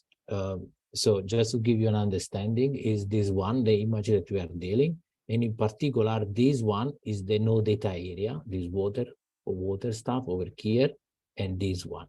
Okay, so quite often, I think not only in this image but in several images, so you can see large number, okay, as a no data value like this one. Why this large number? Where they come from? Maybe it's lowest possible value in this data type. Very good, Alex. So it's quite often is nothing else than the extreme value of the data type. And why we are getting this extreme value? Because we want to avoid as much as possible that they get mixed with the value of our image. So, you know, the extreme value over here, probably most of the time, they will not be used inside the pixel value. Okay, so this big value over here is nothing else than this big number. Okay, so now if I open this image again, I can see that no data is over here. But pay attention, when you see a no data word, really word, inside to the GeoTIFF, like here, you know, no data value 0, doesn't mean that the pixel is there. Okay, be careful. So once again, I always say no data value is just a label in the metadata, full stop. Doesn't tell me that the pixel value, in this case 0, is in the image or not. Okay, indeed, and now we will do an example. That's why my title is Understanding the Data Type, because then from there you can really do the computation correctly. So with the GDAL edit, with the command GDAL edit, I can, I can modify my no data value. Again, not the pixel value, the labeling of the no data. So if I run this line, okay, now I can see, I can run again, is still the same file, okay? I can see that my no data value is minus 999. But my 999 is not there. Doesn't mean that it's there. And now I can see, look, before to run it, in the beginning, my no data value was the big number. My statistics as a minimum and maximum is between 0 and 7. Okay. Now I change this one to minus 99. Okay. And look, my value become nice 99, but my minimum number now become the huge number that I was just selecting, mentioned before you. So what does it mean? The no data labeling influencing the minimum and maximum statistics, so it's not considered the minimum and maximum statistics. Indeed, over here was not coming out. But doesn't mean that my pixel value is there. Okay, so always consider no data word. The no data word is just a label in the metadata. Doesn't mean that a pixel value is there or not, is in the image or not. Then you have to do some additional analysis, and we will see how to understand if the pixel value is there. Okay, so always keep in mind that the no data value is a number, is not nothing for the computer. And for this aspect, I really don't like that, for example, even QGIS, when you click, we can do it, when you click, when you click in the tell you no data. Yes, it's no data, but it's a number, okay? Rather, OpenEV tell you that is no data with this huge number, okay? You can see over here. Tell you is a no data, but as a number. QGIS, no, tell you just no data, without tell you that is a number.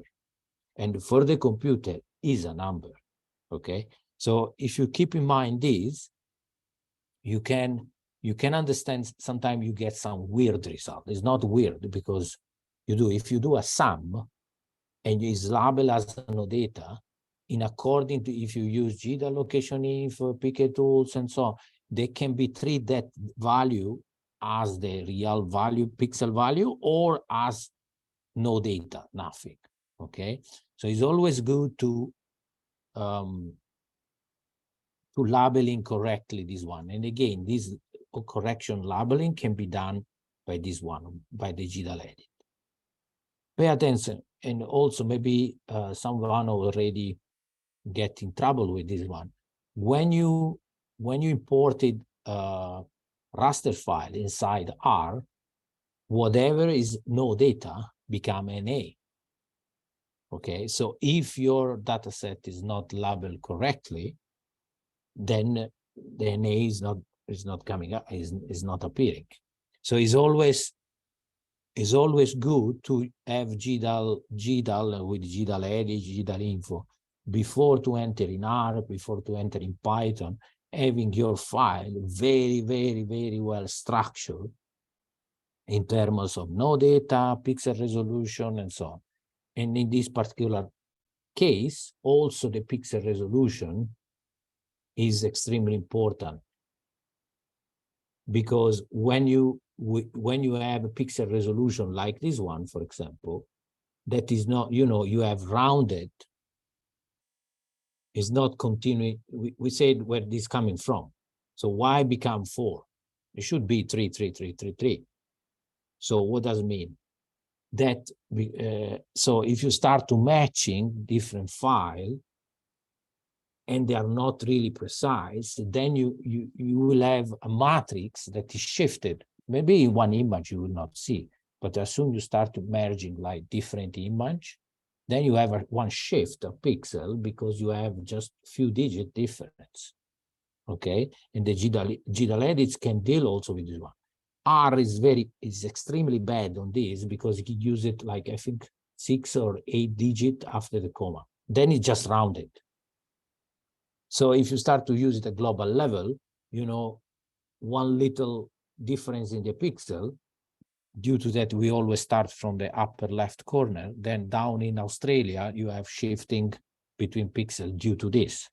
So always be picky in the definition, in the labeling, correctly labeling of the no data, and is the pixel size. So for example, me, I will just round it everything to 3333. Okay, and this one you will see when you come up with it, because maybe you were using few raster, but now as soon you start to master in this language, this GDAL language and so on, you are going to dealing with a lot of tiles coming from different data sources and so on, merging. So if you don't have all this alignment of pixel due to this, then your error will come out. Okay, and sometimes you don't always see the error, but they are there. Okay, so try always to be picky and really, picky in these details, because then make your life easy, even when you enter in Python, in R, and so on. So always double check pixel size and data type. Okay. Okay, very good.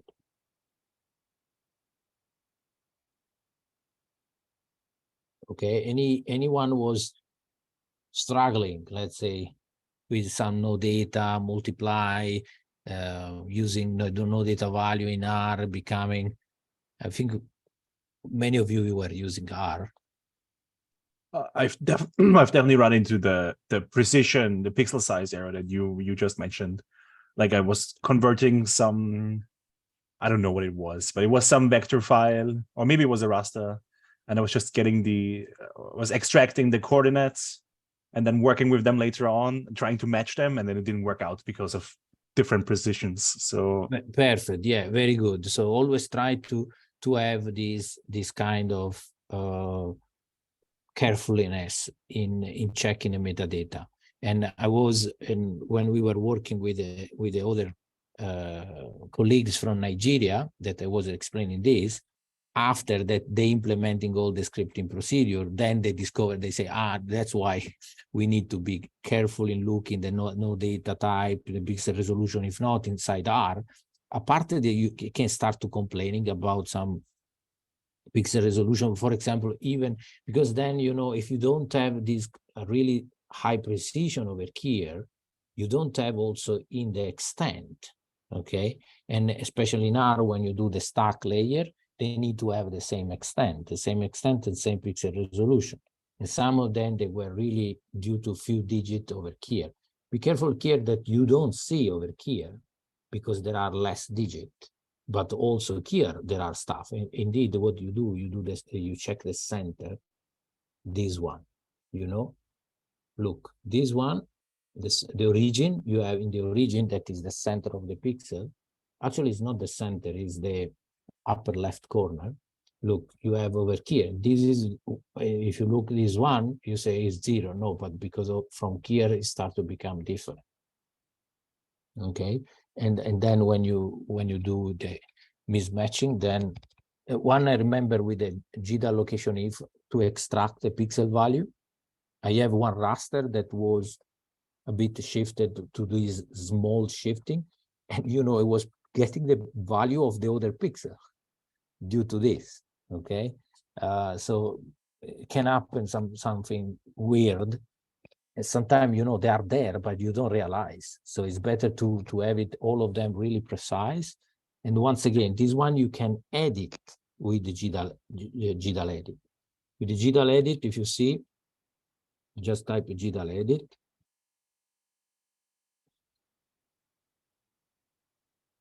So here you can set the corner, the upper left corner. Okay, so with this one, you can modify this. Okay, so we can even try. Actually, let's try.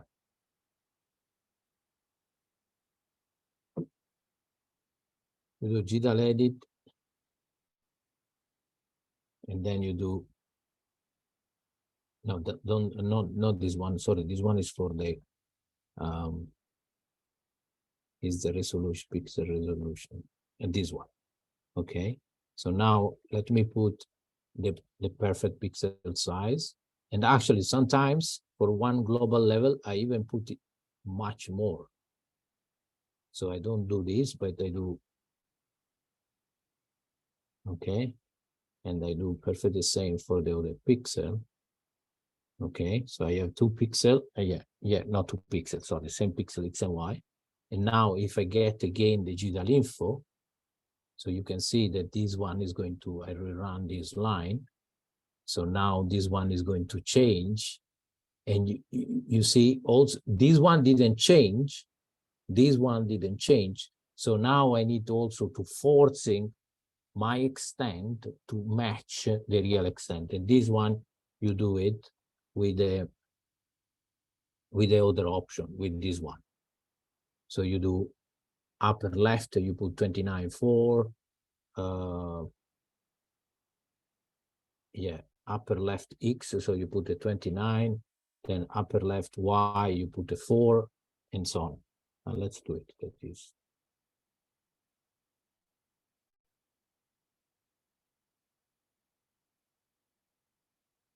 Okay, so you do upper left X, so it's going to be 29, then 4, then low right X, so low right X 35,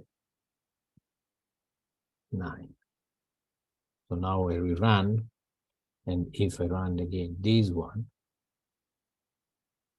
now I can see that my origin pixel is perfect. Now they are really aligned. Okay, now they are really aligned. So always be sure with the GDAL info and GDAL edit that your file are really aligned, because in this case, you know, if you have the other tiles starting from 4, but actually was not 4, for 4 0 0 0 0 4, so there was some overlapping somewhere.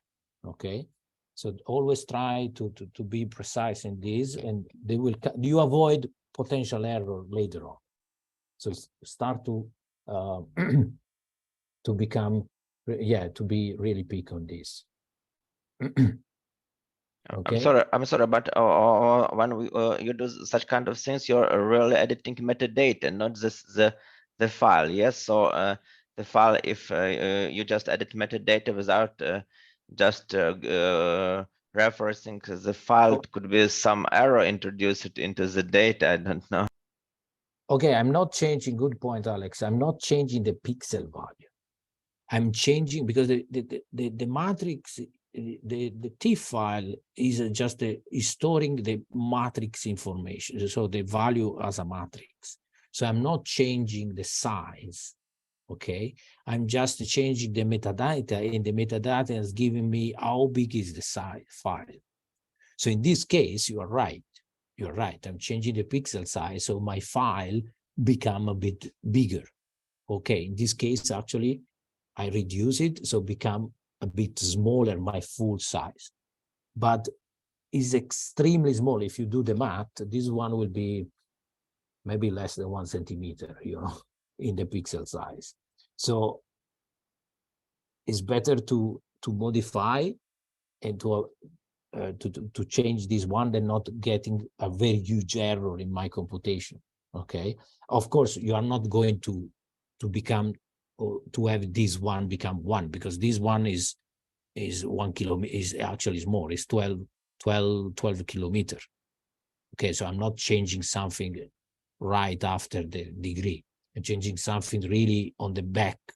So it's few centimeters. So it's better to have this shift of 1 centimeter and having all the tiles aligned than not having pixel overlapping somewhere. Okay.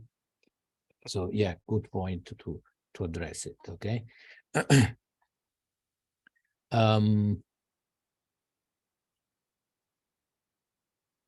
Yes. So the GDAL, as I mentioned before, I can use it a combination of GDAL, in particular GDAL info, because it's giving me text value, because it's giving me the metadata in combination with my input, in combination with the bash and AWK also. So for example, let's see this for loop. Over here, I have different file.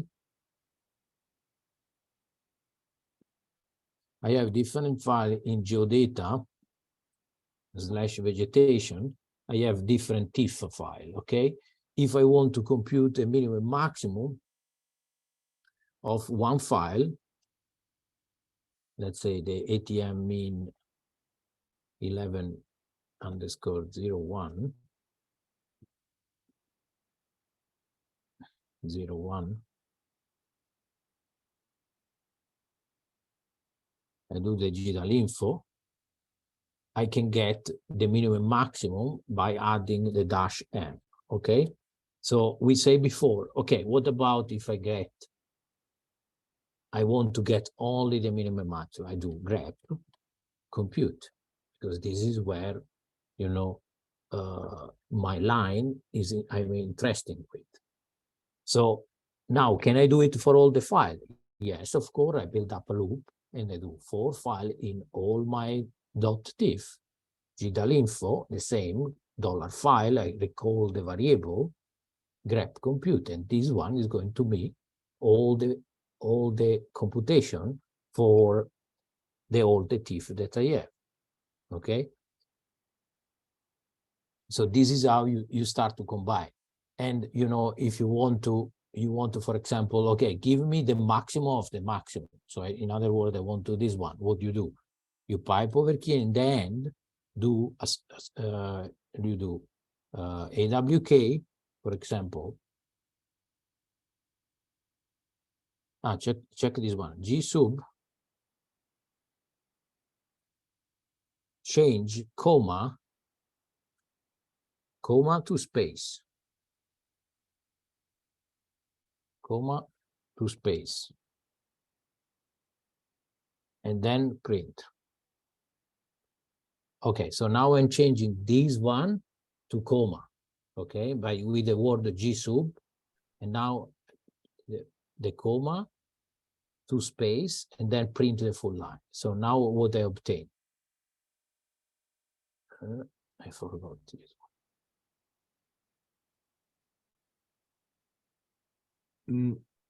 I think it's the parenthesis, right? The G sub needs to close. Also, yes, also that one. You're right. This one, print, yeah. What here is not here. Good point. What is here? Now, if I run, I'm changing the comma. Now I have the space, so I can say, okay, print me only this one. So it's going to be 1, 2 from here to here, and then this one. Okay, print me $3. Okay, because it's the column number 3. So as you can see, I'm doing this step one by step. I don't do it immediately. So now what I can do I can do the sorting. Okay, and I can sort in -G, we say, base. Okay, if it's just one column, you don't need to specify. And then you'd say, okay, give me the tail -1, because I'm interested only in the last number, the largest. So this one is going to give me 1000. That is the largest of all the maximum value. Okay, so this is how you play, and you become efficient with these tools by combining them.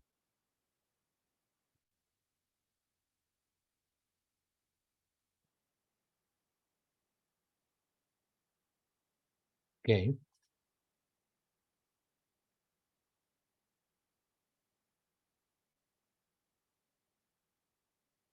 Okay, perfect. So over here, we will start next lecture in using the command to modify the TIFF. So far, we have been using GDAL info just to get familiar with this file, okay? So if you go back inside to the syllable, inside to the syllables, so over here, 2023, there is the lecture of Lonzu to check in terms of no data type, not the no data, sorry, data type, and there is also explaining the computer science behind this limitation of the data type, why, and so on. So is a good. So if you go over here, yes, you can see that this one, the recorded lecture, you can see this one from Zoo, and then you have also this little assignment. It's not compulsory, but it's really help you in understanding what is the data type. It's also true that is using one command. Okay, we can do the command GDAL calc, we have time. So if you go over here, there is this example that you can play, or you can play also next time, because there are few commands that we are not explaining, but up to you. If you want to do it before, you can be free to do it, okay? That is tell you, is let you see the mistake happening when the data type is not set up correctly, okay? So we can play with this one. But again, the most important stuff is the data type. Always remember that there is a range. And when this range is changed, when you have, for example, you go from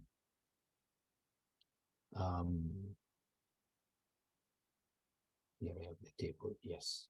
So when you go back from integer to one that is smallest, so if you have the Everest, for example, digital elevation model, and you want to you want to transform to byte, everything that is larger than 255, so all the mountain area will become 255, and everything that is negative will become 0. Okay, so be careful when you do the data type. Always combine the data type with the minimum maximum computation to see if you are in trouble. You know, if this one, you can't go to byte, because everything will become, all the negative number will become 0. But maybe you want this. Okay, maybe you want that all the negative number becomes 0. So it's really depending what you have to do it, how you have to treat with the no data, okay? Let me show you this one, the GDAL translate, okay? The GDAL translate, let's use this one, the GDAL translate. This one is the one with the negative number, okay? And we can see where they are. Let me see if I can open easily. Okay, they are here. You have -10 when there is the water, okay? With the GDAL translate, you can change the data type with the command -OT, stay for output type, and you say byte, okay? Input, and then you say output, and you say byte, okay? Now you run this one, you can see that actually it's even giving a warning. Before was not even giving a warning. For no data value has been clumped to 0. Why? Because the negative number cannot be accepted to this data type, so it's giving you a warning. Now, if you open the same image, I mean not the same, but the output, you can see that this one. Be careful now. You don't see anything. The value are there. You can see that are there, but you don't see anything. So you need to stretch the data. okay? So these one are for this kind of situation when you need to stretch the color, okay? So now you can see that over here, everything becomes 0 because my data type will be forced from 0 to 255. So I would say play with this command, GDAL edit, GDAL info to understand, changing data value, changing pixel. Feel free to use your data or the data that are there.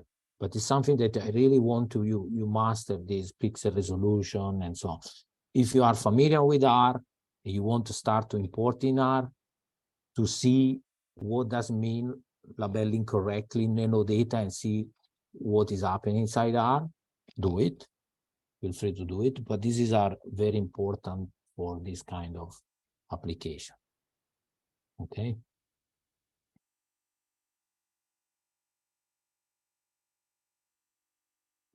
Okay.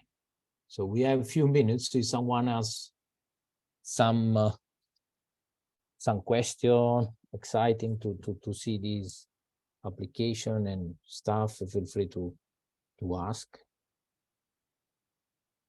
Because then next lecture we start to work with the data per se, you know. So one example that you can do, one task that you can do it is if you have, I think Carola was having several TIFF file, and you want to, let's start to compute minimum, maximum, all the file.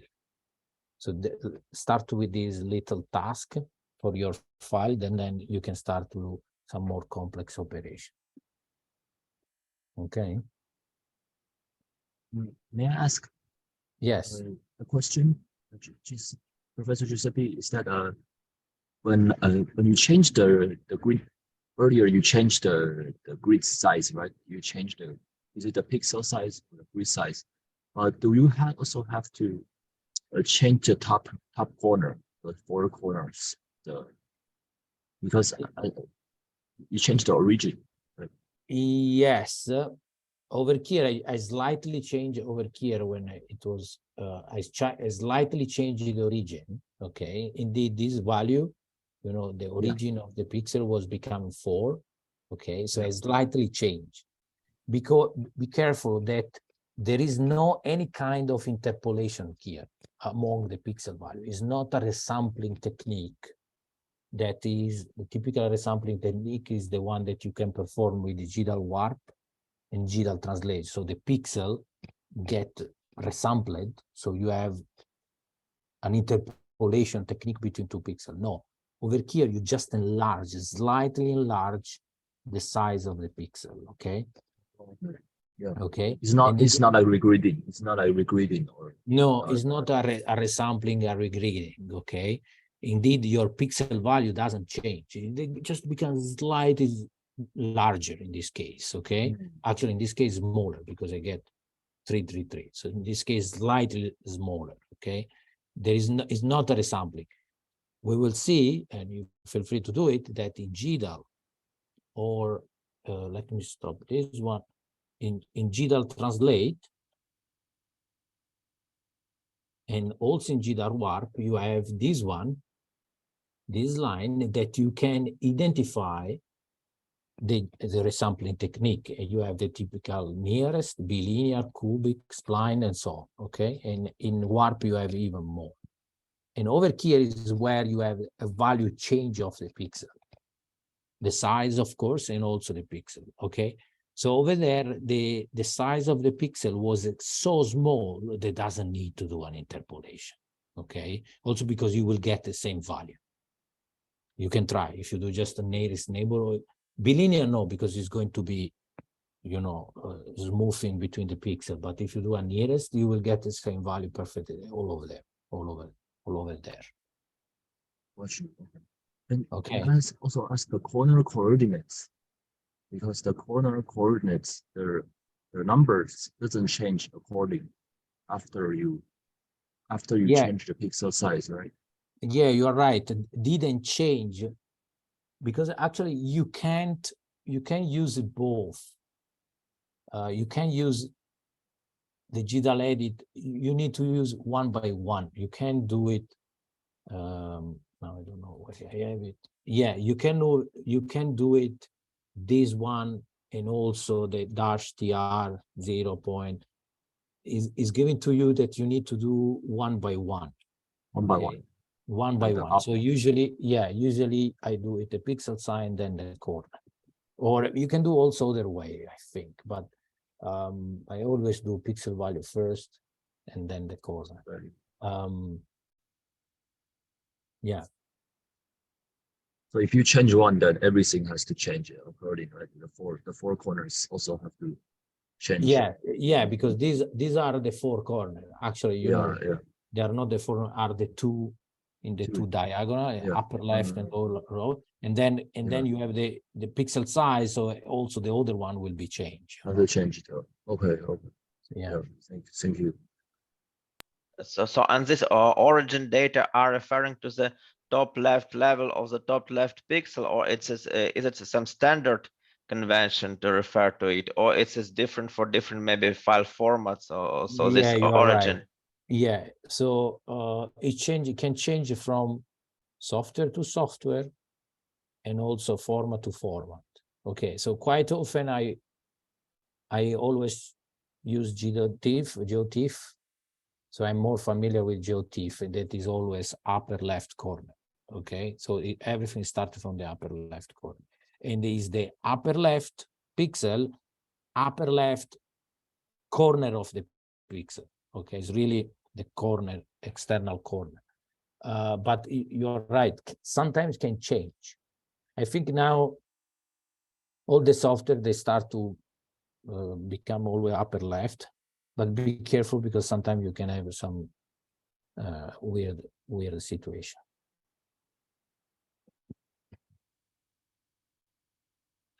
Okay. Oliver, is it clear, everything? Yeah, normally I spend time in weekends just to repeat everything we're doing right now. So then I will have some questions. Yeah, because normally I'm a teacher. I'm a statistics teacher in meantime, so I really don't have practice. Okay, perfect, very good.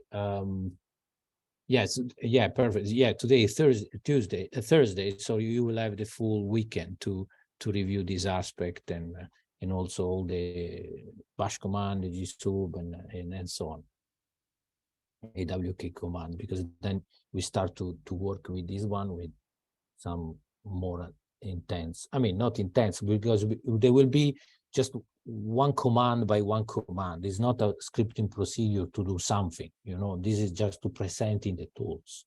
Then you have to start to combine between them to say, I want to do this. Okay, combine this, then this one. So it will take a while to have in mind your flow,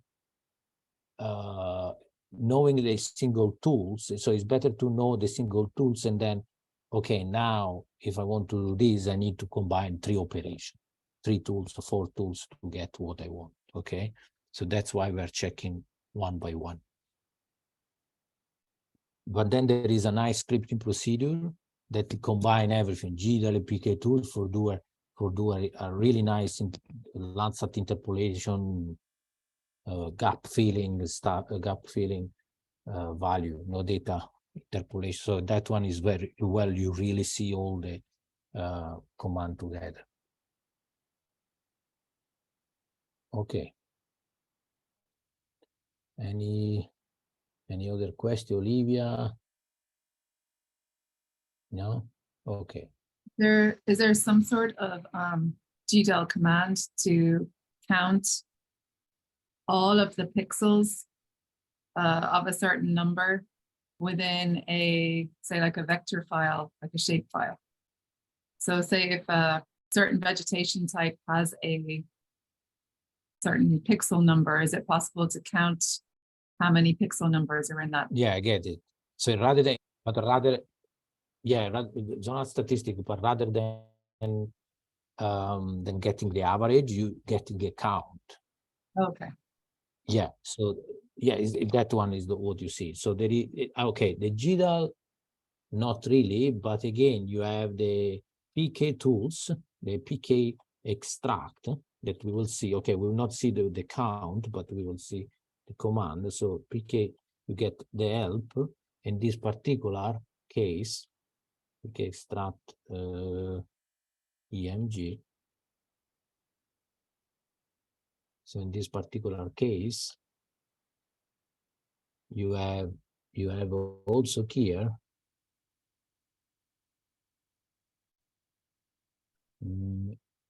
no, sorry, it's not EMG, it's OGR.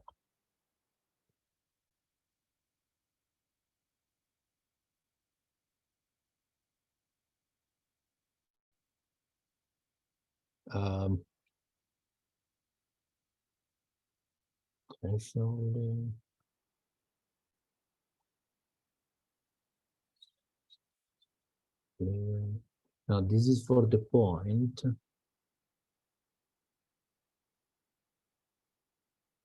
Yeah, I can't see now, but I will spot. I'm pretty sure that is somewhere. I don't remember where, but it's possible. Yeah. Great, thank you. Yeah. Yeah, it doesn't come to my mind now. Extract. Yeah, you can do it also. There is also this one PK stat that you can do the histogram. You can do the histogram between two images. Okay, so you know, he's counting how many pixels in one image correspond to how many pixels in the other image. So that one gives you a text file, and then you can manipulate. And then there is the other one that doesn't come to my mind for a zonal statistic. Rather than the average, you can do the count. But we will figure out because it's there. Yeah. All right, thank you. Yeah. Okay. So if there is no any other question.